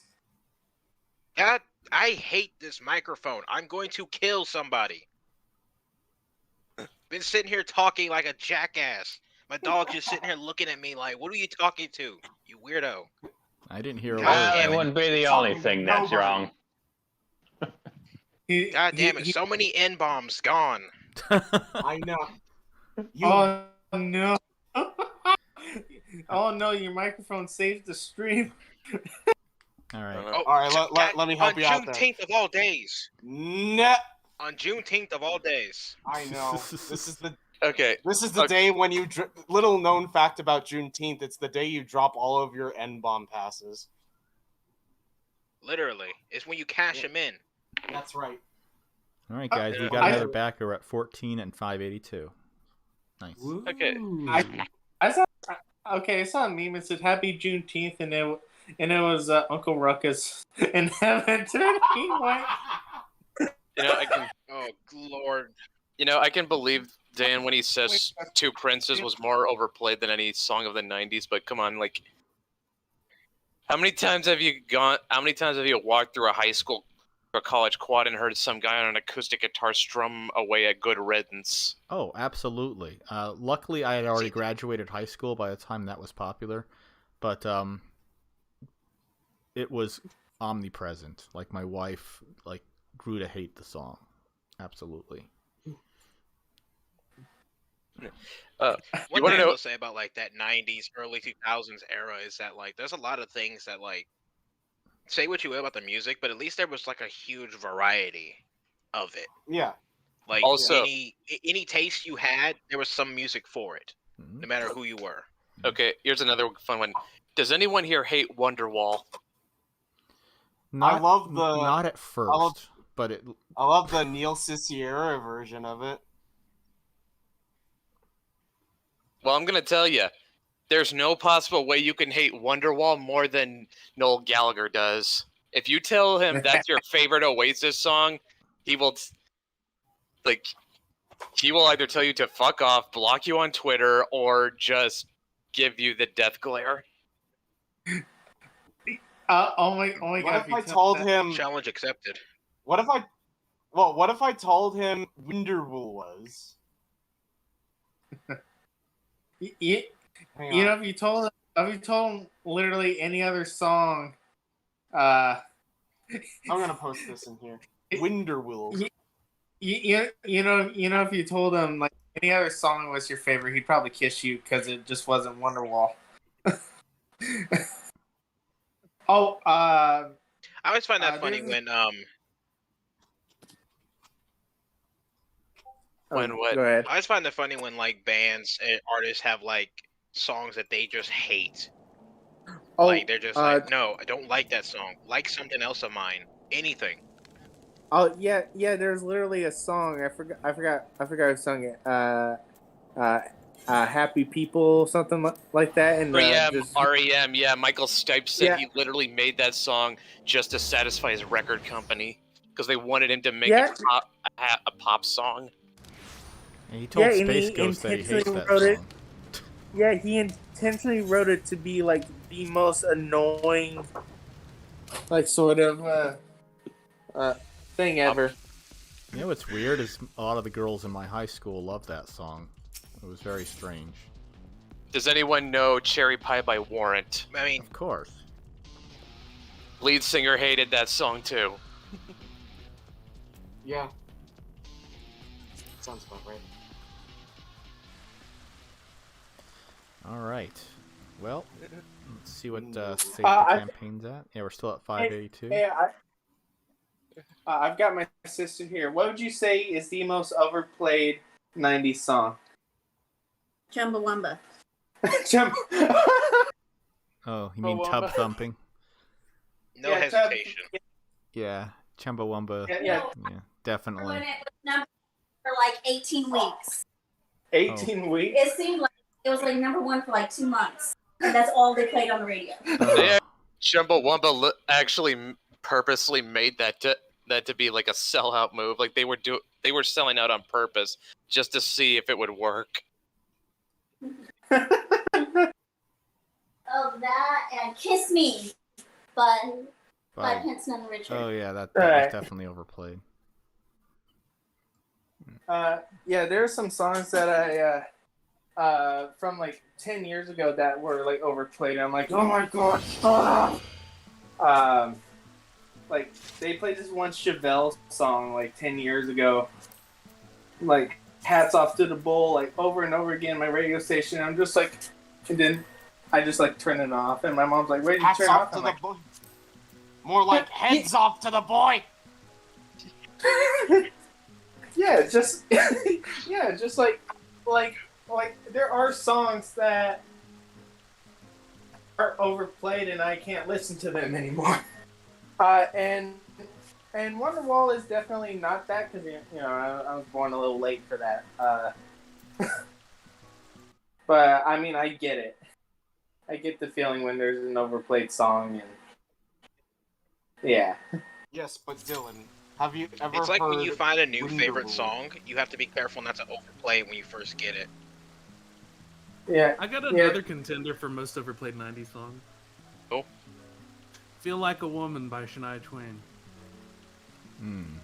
Man, I feel like I'm killing myself.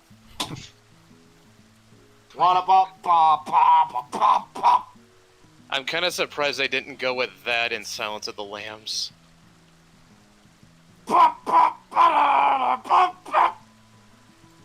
Does anyone know what? Does anybody know what I'm talking about? Yes, I know. Yes. Buffalo Bill. Oh yeah.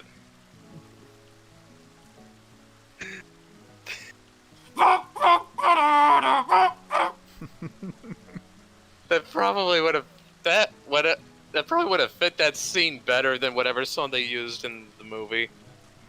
Before she went all America Sucks, my mom used to love Shania Twain, but to me, something always felt off about it, and now that I know that she's Canadian, I think that's probably it.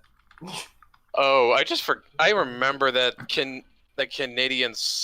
female Canadian songwriters were like a thing in the 90s. Like Sarah McLachlan got big around that time, I think.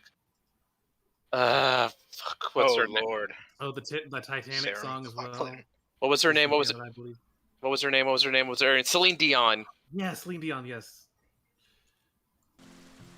Oh yeah, Celine Dion. Didn't she get big in like the early aughts, or was she a 90s? Her big hit was "My Heart Will Go On." Okay. I just always remembered. Oh wait, no, I'm thinking of Kelly Clarkson. I don't know. I mixed them up. Kelly Clarkson only got big because of American Idol. Admittedly, I tend to You could mix say a that bunch about of like almost pop every singers American together. Idol winner. Yeah, true. So, like those original American Idol winners, like once they win, they release like an album or two, and that's like the end of them. Like seriously, like what do any of them still make music today? Like those early winners. I don't know.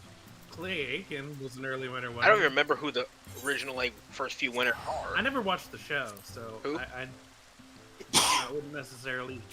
I mean, I knew some of their names because my family used to watch American Idol. What was that one? Ruben Stutter. The Robin. Big. Ruben or tall- Robin? Yeah, Ruben's big, huge black guy. He could sing really well, but it's like after he won, he did like 2 albums and he did like a couple of things for movies, but that was really about it. You don't really hear about like a lot of the winners after a while. What game is Like he it's playing? almost like they win, they're popular for a minute, and then disappear. Final Fantasy 15, I think. 14, but yeah. Oh shit, you're on FF14? Yep. Yeah. Speaking of American Idol, like I can't believe it's still going. I can't believe that, Dylan. When you told me who was now on the judges panel for it, I had to look at that, like, and I was forced to say to myself, "This is somehow a downgrade from Paula, Randy, and Simon." Yeah. The judges now are Katy Perry, Luke Bryan, and Lionel.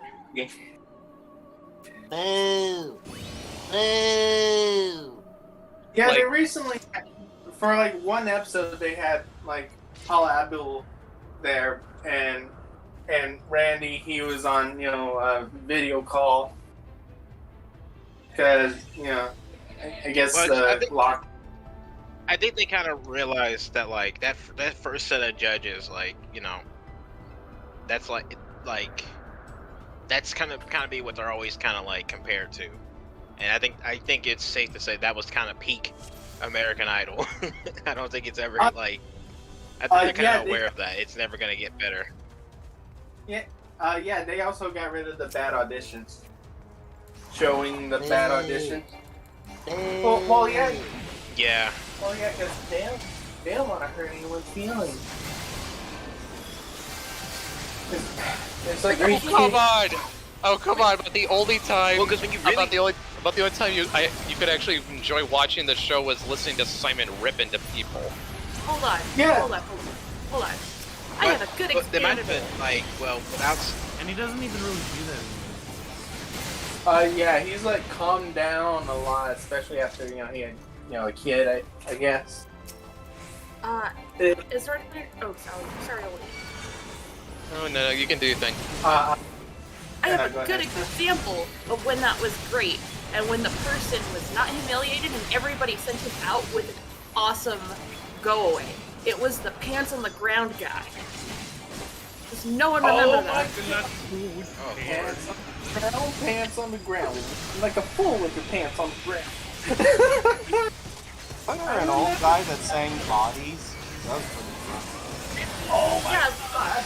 My point is just that, like, there were so many good ones where they had an awesome go away and they were such great sports about it that they became living memes. What do you mean? Some of them became more famous than the winners sometimes. Yeah. Or the runner-ups at least. Going out in public and screaming Bodies would probably be what I'd be doing as an old man too. Yeah, the people who didn't even make it are more memorable than like.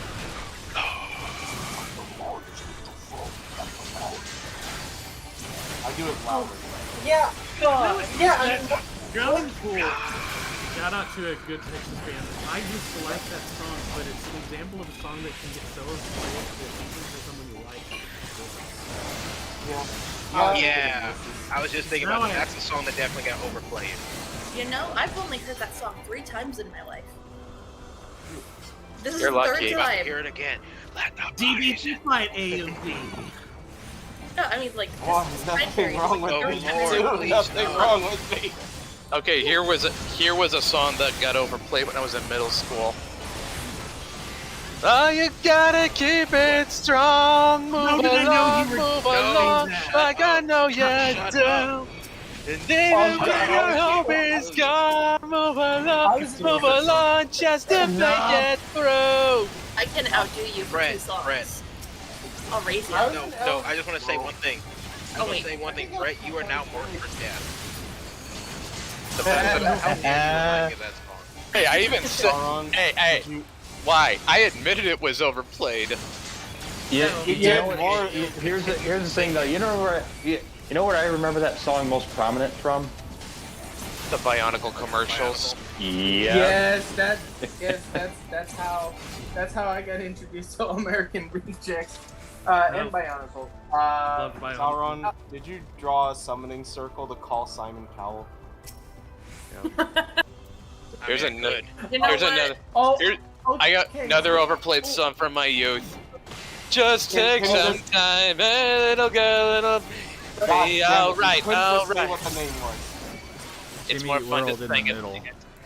We need to replace Simon with Gordon Ramsay. I don't think the world is ready for that. I'm here for food. What am I here for? What is happening? I can see.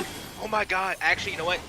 You know what? That would actually be really funny if, like, the entire gimmick is him literally just like, I don't know why they asked me here. I don't know anything about singing. I'm a chef. No, you gotta do it. You were trying to I don't cook even know why they. I don't even know why they've asked me here. I don't know anything about singing. I'm a chef. Yo. Okay, so when you're singing Congratulations, you know more than the panel does. So, the 2 overplayed songs. Yes. I got to. Just give me a minute. The 2 overplayed songs I remember the most were freaking Lady Humps by the Black Eyed Peas. You could not go anywhere without hearing that song. It was so obnoxious. And my lovely lady humps. Oh, she's got me a spinning. Oh, Now- Lord, I remember that. Now, naive 17-year-old me was blushing from that song and Lollipop when it played initially. Or was it Candy Shop? I can't remember what the hell that was. Because Candy Shop. I guarantee you it's Candy Shop. Yeah. Kids Well, I'm not gonna even. Candy Shop is like. Oh, it is so dirty. But the other song that I remember the most that was just completely outstayed its welcome was freaking Call Me Maybe. It definitely did. Here's a but that's not really. Is that 90s or no? It was two. It was. We're talking It's about 2010s. It's Sorry, I went away to 2010. go. No. It was 20. Call Me Maybe's 2010s. Okay, we're talking about 90s? Yeah. No, we're just talking. No, now we're talking about songs from our youth. Oh not yeah, now we're dance youth. talking. Not dance Oh. youth. So that was kind of my youth. My post Does youth. that not count? Yeah. Barbie Girl was obnoxiously played all the time. Sugar We're Going Down was what? Sugar We're Going Down was played all over the place too. We're going down, down, blowing the ground. Sugar We're Going Down, swinging. I'll be your number one with a bullet. Brett, please. Yeah. Brett, I hate these songs. Also, Brett sings the entire song. See, this is why Weird Al hate got them his enough. big break. This is exactly why Weird Al became famous. Funny Because you of all these Because horrible he's songs. because Weird Al's funny. Well, yeah, and because this weird Still song fun. existed. That people were overplayed. No. Funny you mentioned what's that. that I'm listening one to song? Canadian Idiot right now. Yes. What's that one song? Speaking of Canadian Idiot, it's a Green Day song. American Idiot. They played Oh nonstop. God. Yeah. Oh, no, Boulevard- we're gonna Boulevard- upset our viewers, guys. No. Actually, at least 3 songs were heavily played off that album: American Idiot, Holiday, and Boulevard of Broken Dreams. Yeah. I definitely remember American Idiot of all of them. Like the other ones, like I've heard them, but like I don't remember them being overplayed like American Idiot. Yeah, the At first least time for I me. heard. Do you live in California? I actually liked Boulevard of Oh God, thank God no. K-Rock abused the fuck out of that. Oh my God, the first time I heard of Green Day, I was playing Tony Hawk's American Wasteland. Holiday. Yeah. Uh huh. Yeah, just like Oh, I no. got music from this game. My God, does anybody remember Guitar Hero? Uh-huh. Yeah, I was never good at that game. I could never. My hand-eye coordination was just not on par enough for those games. I couldn't. Despite how often Guitar these Hero. songs- Oh wait, go ahead. Guitar Hero always threw me off because I kept trying to play it with an actual guitar and it confused me. Yeah, no, that's not how you're supposed to play it. But like those songs were all so great that no matter how often you have played them, they've never outstayed their welcome. Well, I think it's because like you're actually taking more action with them as opposed to just listening to them. I think that kind of changes the experience just a little bit. True. Then again, I'm a sucker for classic rock.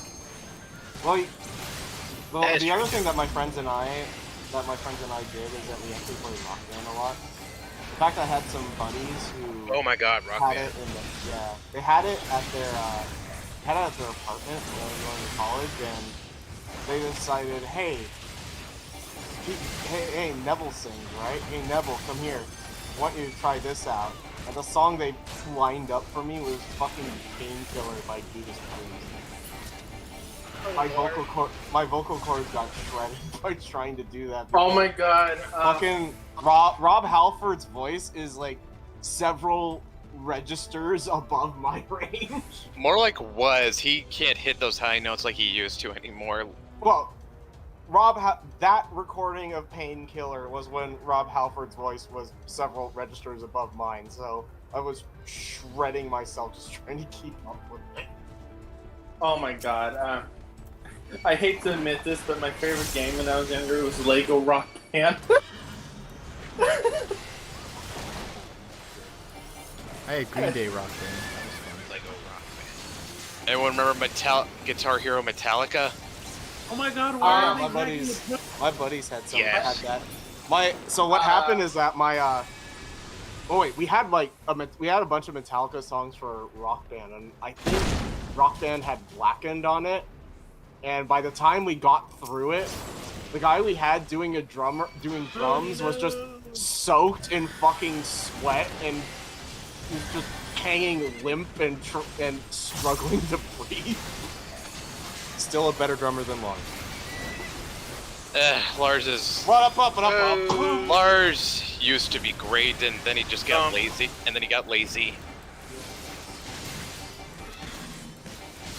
I maintain the first four. I maintain that the first four Metallica albums are the best. They are. They are. Like, everything after the Black Album is kind of a... It's not bad until you get... It's not bad up until you get to Saint Anger, but it's a downgrade at least. It's a downgrade, and then Saint Anger is like hitting the bottom, and then like Death Magnetic was alright.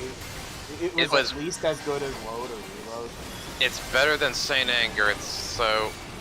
Which is not a high bar, but it is a bar. Like, after you've done... Like, yeah, seriously, once you've done Saint Anger, pretty much anything's It's not a high better. bar to beat, but still. Anything's better than Saint Anger. Yeah. And the thing is, like, especially with stuff like Load and Reload, it's like, the rest of the album isn't exactly stellar, but you'll find, like, something on it that's decent. Oh yeah, Fuel's a great banger. Like, Oh, yeah. no, I once played that song in my car, and I was driving down a highway, and I intentionally floored the pedal. That was the kind of mindset the song was putting me in. Like, I had to go over the speed limit. All right, so I got. Oh my God, my mom. I got a question for you guys. Yes. Because Yes. what I was gonna say is that because there's a lot you can choose from. There's a lot you can choose from, so I might need your help narrowing it down. Which Linkin Park song was overplayed? The most? Crawling. I don't know. In the end, got a lot more play where I was at. Yeah. Same for me. Yeah. Or I don't know.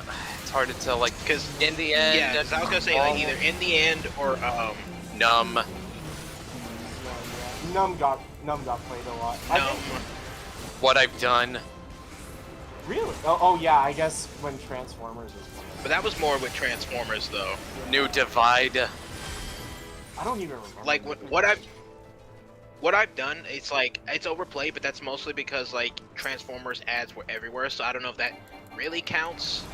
Yeah. Well, I mean, just because it's like it was mostly Transformers being It probably would. oversaturated, not It so probably much would. the song itself. Well, it probably wouldn't have gotten as overplayed without it. I'll say that much, but it did get overplayed nonetheless. You know, I'm gonna say that Meteora had a lot of songs that deserved way more playtime than that. Just saying. Like From the Inside. I'd say Faint deserves a lot more play. It got playtime, but it deserves a lot more. Yeah, unfortunately, Numb just overshadowed everything on that album. Yeah. I also ended up starting to like, oh god, what was it? Fuck, I'm blanking on the name. I mean, I really love the intro for Meteora. Don't Stay is a really good song. Oh yeah. It's again, there's a lot of the early Linkin Park songs I think are that just got overshadowed by hits. Yeah. Yeah, they're also the collab album they did with Jay-Z, like that was kind of interesting. Oh my god. That was like, it's one of those, because what's funny is that like, I remember I had a talk with somebody about this a while back, back when I was in the Navy, and it was funny because we were talking about how like, there's songs like, there's no, like even in the lyrics, there's nothing connecting them. There's absolutely nothing. Like these songs, even on a surface level, have nothing in relation to each other, and yet they made it still work. sound as if they were always meant to be combined. They made it work. Like it's insane how well these songs work together. Yeah. Also, their remix. Meteor is probably the one that really felt most coherent. Also, their remix album had some pretty neat remixes of their songs.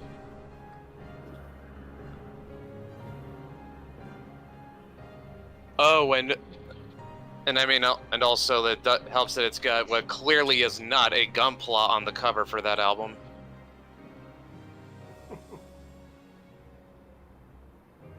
Actually, their remix album, Reanimation, I think it's called. Actually, there's several Gunpla models in the background for the video in Somewhere I Belong.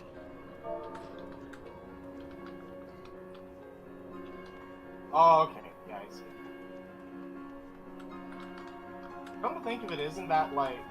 Is that what the cover of Hybrid Theory is supposed to be? Nah, Hybrid Theory is a soldier with wings.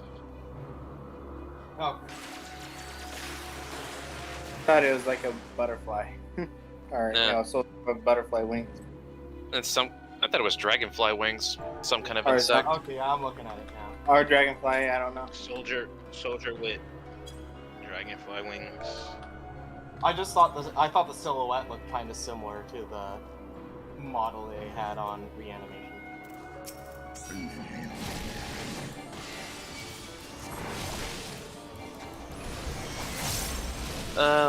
Right. What's a nut?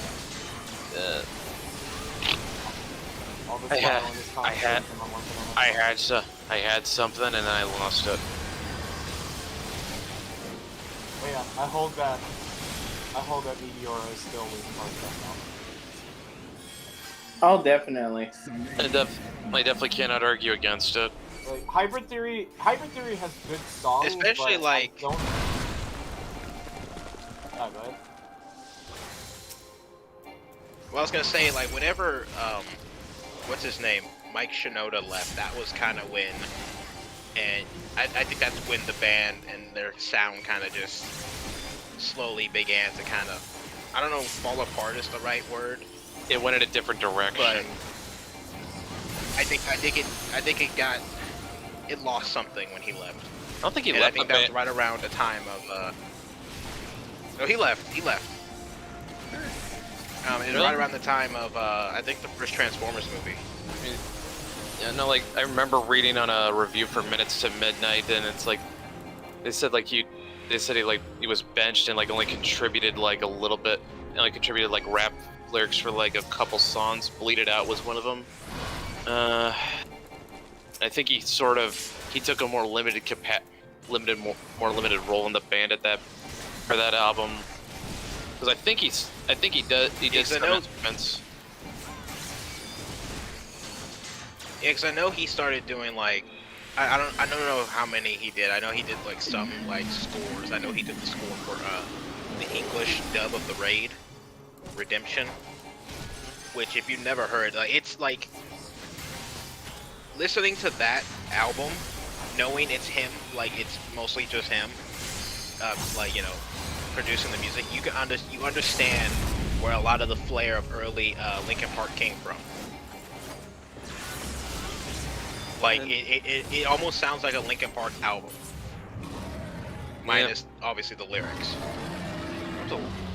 Yeah, he was. I mean, Joe Hahn's a good producer, but yeah, there was something that Mike definitely contributed. They definitely added like a very unique flair to it. Yeah, I think they did. Okay, after Minutes to Midnight, they did. What was it? 1,000 Suns. Yeah, that's when I would say they definitely went on the downward slope. Let me guess. 1,000 Suns was not as good as Minutes to Midnight. No. There are words I like, but it's Minutes to obvious, Midnight was like not as good as I was Meteor. gonna say like Minutes to Midnight, like Minutes to Midnight is kind of when you can kind of feel the difference in their music. There's still some hints of it, like that old school kind of feel to it. But then the next album, which I can't even think of the name off the top of my head, that you just said it. 1,000 Suns, right? That's like 1,000 Suns. Yeah, that's like immediate. Okay, yeah, this is completely different. And it's like, bands naturally evolve their sounds, but at some point, it's like, at what point do you evolve to the point where your music doesn't even sound? Yeah, that's what I'm saying. At what point do you evolve past the point where you're not even the same band anymore? It's the same sound. I mean, like, for anyone who says Motorhead played the same song on all their albums, yeah, no. Motorhead at least knew how to be. What Motorhead was consistent with their sound, but they did at least. But even then, they found room to experiment. Yeah. Most are kind of the same way. Their sound at least stayed fairly consistent throughout their entire career. Yeah, I mean, they try new things every so often, but they never strayed too far off from, they never strayed too far off from their identity. And I think, except in End of the Century, and that was mostly Phil Spector and Joey Ramone wanting to be a pop star. Yeah, and you know what? I think Wolf Hoffman from Accept, Accept's a band that's stayed pretty consistent with their sound too, and he said he had an interview where that kind of made me really rethink being creative in a whole. Where he said it's easy to change. What's harder is to do something and continue to meet that same standard every single time. Basically, what he was getting at is easier to do something different than to be consistent. Or it's easier to change than be consistent. Yeah. Yeah. Because you only reinvent the wheels. You gotta so many understand times. what you were doing right. Yeah. And people don't always understand what they did right the first time. Yeah, we see it all the time where people kind of they make us I guess a sequel is the word for it, but they make the next step in their thing, and it's like you clearly didn't get what you were popular with, but it's they didn't. It's because you can't really as much as you try to, it's hard to truly dictate what's going to be popular and what isn't. Like what people are gonna really respond to and what people aren't. Yeah, why people like it. And then you get bands like it's kind of hard to control it. And then you'll get bands like Smashing Pumpkins, Tool, or Depeche Mode that succeed because they have a completely unique sound all their own. Oh, yeah, the Clash kind of did something like that too. They're pretty willing to experiment a lot. Oh, you want to talk about a band that got overplayed in like I guess this is 90s, early 2000s. Fucking what's the name? Just Disturbed. Oh wow! Yep, Down with the Sickness. Like, don't get me wrong, Down with Sickness is probably their best song in my opinion. It's one of my favorites, but it is overplayed as hell. At least like when it was popular. Every so often, I'll forget how hilarious the lyrics that would, like, almost, I guess, unintentionally hilarious the lyrics that Down with the Sickness are. Oh my god! Especially that middle part. Don't do it again! I promise! I gotta get going, guys. Congratulations on the launch. Congratulations on getting over 500 within like an hour or so. Oh, wow. Yeah, we're just within spitting distance of hitting 50%. Yeah.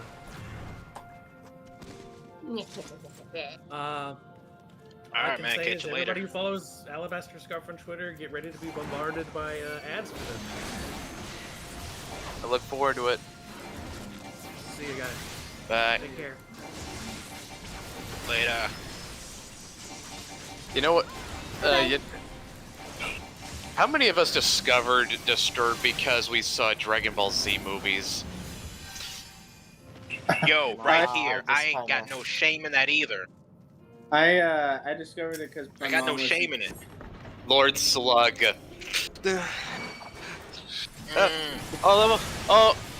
All I just want is just one. I know. So I know them from what is it, Cooler's Revenge? Because to me, it's one of the few times the American songs were actually used properly in a Dragon Ball Z movie. Is when Goku's fighting Cooler for the first time, and they use the game in the background. Like it's actually edited to be like an actual background fight music and not just the song kind of plastered over the scene for no reason. It's like one of the few times where whoever was editing was like, "Hey, let's try to make this work." Unlike say Broly, where not only are they crowbarred in there, the sound mixing is terrible. The dub version of the Broly movie has really terrible sound mixing. Like the songs are too loud. Yeah. Yeah, I know they kind of fixed it in one of the later releases, but yeah, I know that was early versions. Jesus Christ, it's terrible. Yeah, I would say I think Cooler was the one that had that fucking one band. What was it? Deftones, Change in the House of Flies. Yeah, when he goes Super Saiyan. Oh shit. I know Drowning Pool. They have a Drowning Pool song in it. Oh, Stay and Drown by Finger 11. Like, holy shit, that's like my jam right there. Yeah, that was actually. So, like, when it comes to like the Dragon Ball Z movies, like, because I know the ones that have American soundtracks, like with music, you have Lord Slug, Cooler's Revenge, and the second Broly movie, and I think there's another one that has like the first and second Broly movies have U.S. soundtracks. The Cooler movie, it kind of does some of them better, and like the second Broly movie does it kind of well too. But that was kind of because they essentially kind of picked one band and just used all of their songs for the movie, as opposed to just picking and choosing a bunch of random songs that had nothing to do with anything. Yeah, though I do kind of those are the only two times where the soundtracks kind of work. See, I do kind of miss when Funimation did stuff like that. Back when it was, I mean, yeah, it was cheesy as hell, but it was cool. Instead of just like, oh, politics, oh. And it's just like it added a bit of it added a bit of charm to it. Yeah, like it kind of had that edge to it when they added that kind of music to it, because that's Dragon Ball Z to me, just the heavy metal and you know. It's different from the Japanese version, but it still felt like it fit it. Yeah. Kind of, yeah. Because when you, Go ahead. because when you get right down, because these are songs that would not have been out of place in WWE, and when you get right down to it, what is Dragon Ball Z if not the greatest wrestling anime of all time? That is not Kinnikuman. Right. One thing, what I was gonna say though is that what's funny is at the time, at least when those movies were first being dubbed, and I think around the time when those like songs were being used for those kind of dubs, that was when the Dragon Ball Z anime was using the what's his name, Bruce Falconer. Yeah, Bruce Falconer's score, which is essentially those kind of sounds and music being played in the background. So at the time, it fit the aesthetic that American Dragon Ball Z kind of grew into and gave itself. Yeah, like Dragon Ball Z I grew up with was edgy and I mean it's a whole Funimation, yeah, they definitely changed some stuff in a lot of their anime. I mean, if you watch Yu Yu Hakushow, just the dialogue itself, it's just it's a whole different experience. It's oh my god, because I recently watched the Japanese dub for Yu Yu Hakushow, and it's oh my god, these characters are vastly different than they are in the English dub. I was really taken aback by it. So because I know later Funimation, I know they later did Dragon Ball Z Kai, which they try to clean it up. The problem is that they don't clean it up in a way that fits with the original anime, like the Japanese original. They clean it up to oh man, there's some scenes where it's they kind of change the context of what was happening, and it kind of ruins it for me. And it'll be it'll be small changes, but there's so many of them that it really adds up, in my opinion. Yeah. Freaking, yeah, that's the same thing they did in Yu Yu Hakusho. I was I'm oh my god, there's character differences where it's PA, he in the English dub, he's very broody. He's broody, and when in the Japanese dub, he's more stoic than anything, not broody. And you know what I mean? It's just. So basically, Japanese Hiei is not husbando material.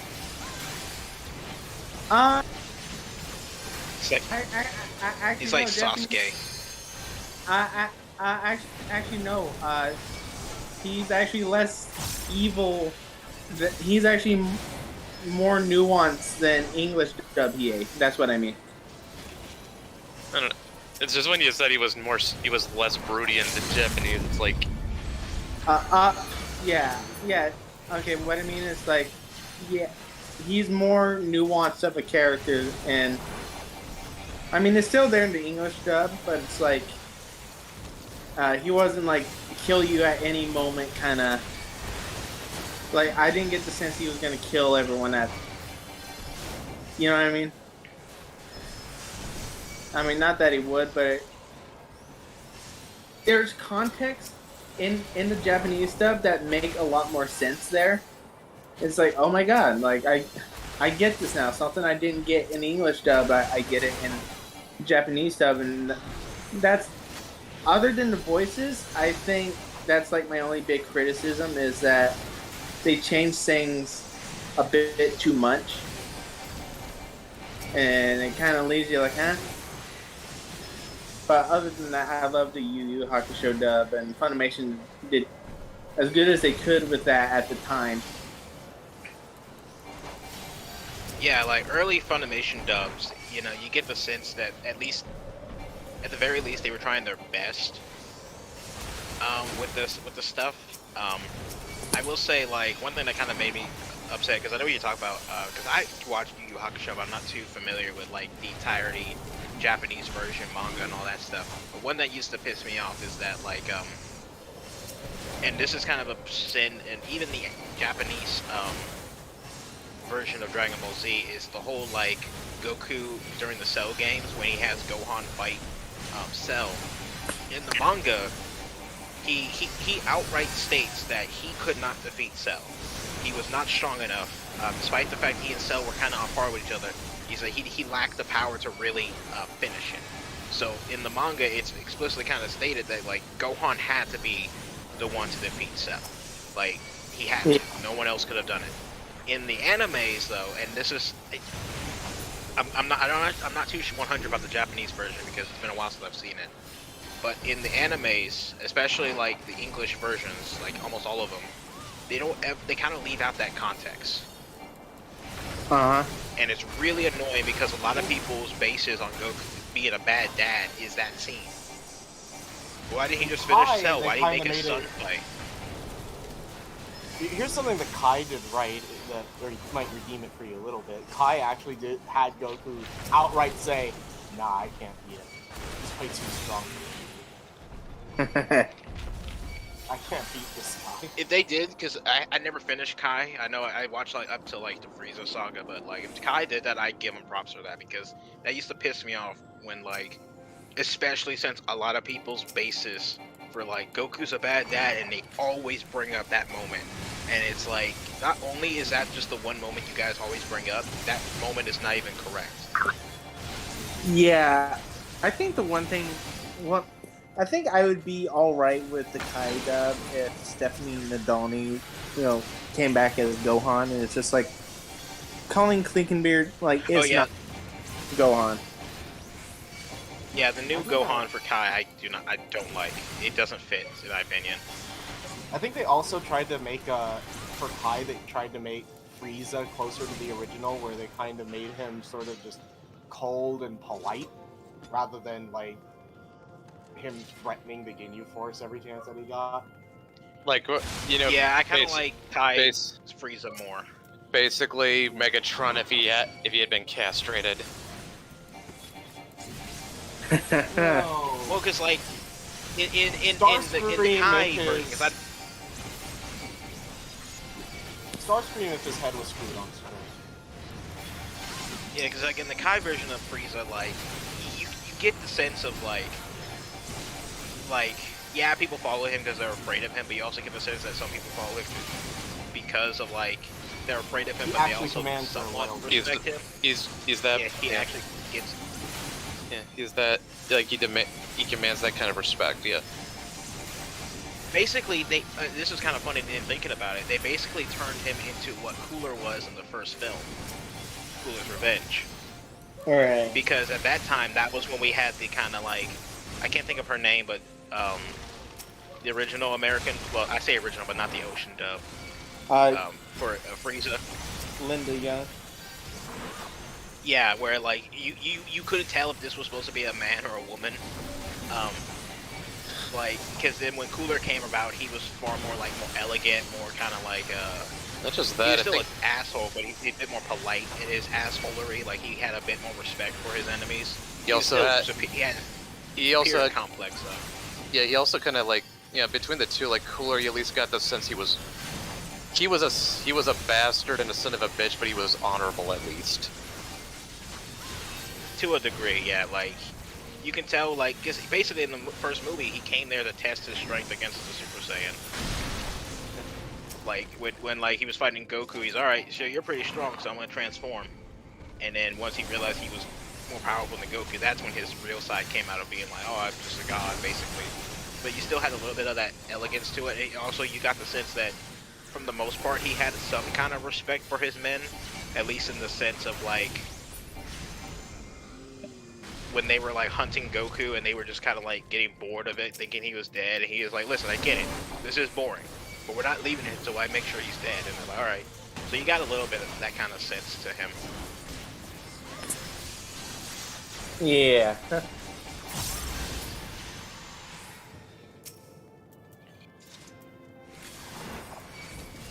I mean, I like the voice they got for Frieza and the Kai dub, but it's just like, Linda Young's performance is just like, that's like my Frieza, you know what I mean? It's very, like, that was how most of us got introduced to to Frieza, and it's a very iconic voice. Like nobody else, you never saw a villain that sounded like that. Right. Though I will give them props for the voice they got later does that sound, and he sounds like the Japanese version, which is, quite astonishing. Did they replace him with like what was it, Greg or Chris Aries? Yeah, I think so. And he's had more than one voice since then. I think he had a different voice in DBZ Kakarot. Can't say for sure. I don't know, because I know they try their best, especially now, to get all the Kai actors to do their roles for stuff, especially now. Like, I know early in the kind of Dragon Ball era, I think they kind of like reused voice lines from characters, because there's some of those games where you'll hear the dialogue and it's like, this is the exact same line. Like, it may sound crazy, but when you listen to someone say the same line, you'll hear slight differences in their voice sometimes, like even though they're saying the exact same thing.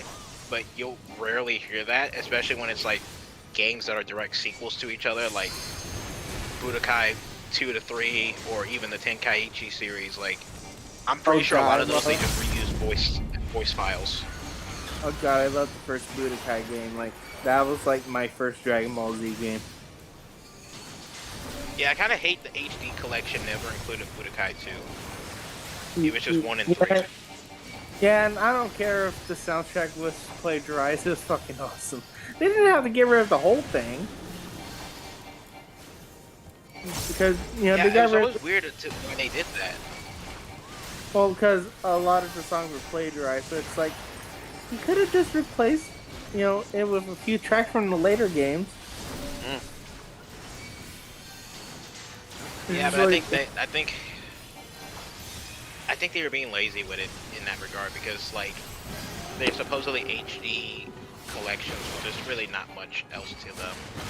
And like, it's totally I feel like censored. at that point it'd be more like a remaster. Yeah, they totally censored a lot of the violence and shit. Like, when a hole went through Goku and Raditz, you could see all the shit inside. All the muscle and the blood and the sinew and the blood, the sinew, the bone, the guts. Yeah. Well, it was mostly I remember it was mostly just a red mesh texture, but it was like they made it just like black, like pitch black, and it's like, that's lame. Yeah, if you ever want to see like the difference of like Dragon Ball censorship, that scene alone is like the best way to explain it. Because like in the original like Ocean, the original like Ocean dub, it's just red. Like you don't get to see everything that's inside them, but you get the sense that this is a bloody injury. And then like as time progresses, you'll begin to notice that like less and less details. Like sometimes they won't even show the injury. Yeah, it just has a brief shot of it going through them, and that's it. Yeah, I was playing Dragon Ball Xenoverse. There was no hole through them or anything. I don't know if it shows up in DBZ Kakarot or not. I haven't played it yet, but yeah. Like, what? I mean, because I believe Japan has... I think Xenoverse was more of a... I think Xenoverse was a bit more of a, like the engine couldn't do that kind of stuff. Yeah, that is fair, but I mean, you could tell that they really started to market Dragon Ball towards kids, like, in the past, like, 10, 20 years. Wasn't it always marketed towards kids? Actually, yeah. I mean, considerably. Yeah, I know what he's talking about. He's talking like children. He's talking like children. Little kids. Yeah, like Dragon Ball was always kind of aimed towards like young adult, teenager kind of stuff. Now it's like at that point in history, I guess you could say, they were like, no, we're catering towards the kids. Yeah. I mean, you look at how bloody a lot of the fights can get in Z. Compare that to Super. It's like I've seen redraws of Oh yeah, Super. Super, like they get punched in the gut, it's just spit, and I was like, that's disgusting. Show me the blood. Yeah, yeah, there are redraws that people did where they made it look 90s and they added all the blood and stuff. I'm like, that is so cool. Like, yeah, because it's just Yeah, like, because I felt like that was one thing that was missing from Super was like just even the casual blood. Like you don't have to show me what holes through people's bodies. Like not even a a simple cut. gut punch would be nice. Or even some Yeah, like a cuts. gut punch and they pop up some blood. That would have been kind of cool. Like they don't even they don't even show them getting cut up or anything. Like no. Like, they, I don't even think they bleed at all in Dragon Ball Super like as a whole. There was like one time they showed just coming out the mouth. Like, I'm like, come on, like, Steven Universe did that. Like, come on. It's like, you can do better than that, Dragon Ball. Are you kidding me? Changeling has more blood than Dragon Ball Super. Changeling issue 1 had... You don't understand though. Steven Universe has the correct opinions, so therefore we can go ahead and accept that. Okay, but yeah, I'm just saying Changeling issue 1 and dropping out. Not dropping out. What was it? Two Christmases. Our Changeling side story has more blood combined than the entirety of Super. So It's yeah, like, I'm looking it up that's right sad. now, and it's like, aside from very key moments, like there's no blood at all, and it will be like someone's kind of bruised up, and the bruises are very clearly like red. So you know, technically, like that's probably the closest they get to blood. And then there's like I think it's like the scene with Gohan getting shot up by Frieza, and it's like there's no real blood to it. It's just kind of darkened, like spots on his body. So yeah, like they it's very clear they're very actively trying to avoid using blood, despite the fact that like the scenes they're showing is like, alright, they be bleeding right now.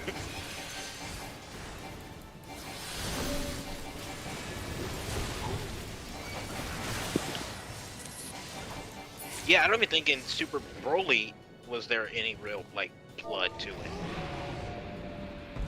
Right. Like, what the hell?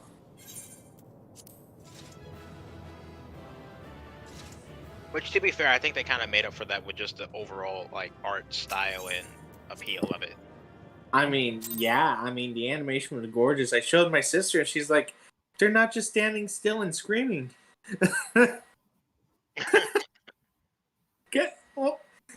Well, because my sister says Dragon Ball Z is just really gay because it's just shirtless men screaming.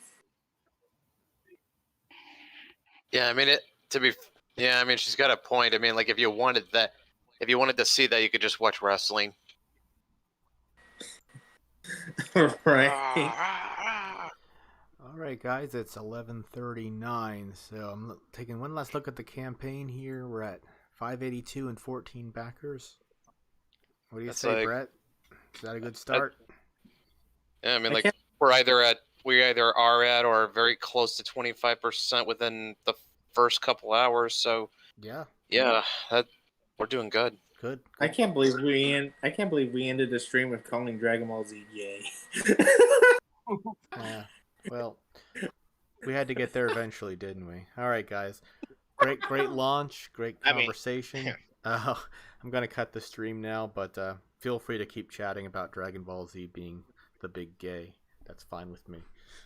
Thanks everyone that checked out the campaign. Brett knows all about so that. far. Thanks was everyone me. who That's- backed the campaign so far. You're gonna love this book. One more time, I'll just play the promo video and then we'll sign out with that. So have a great night, guys.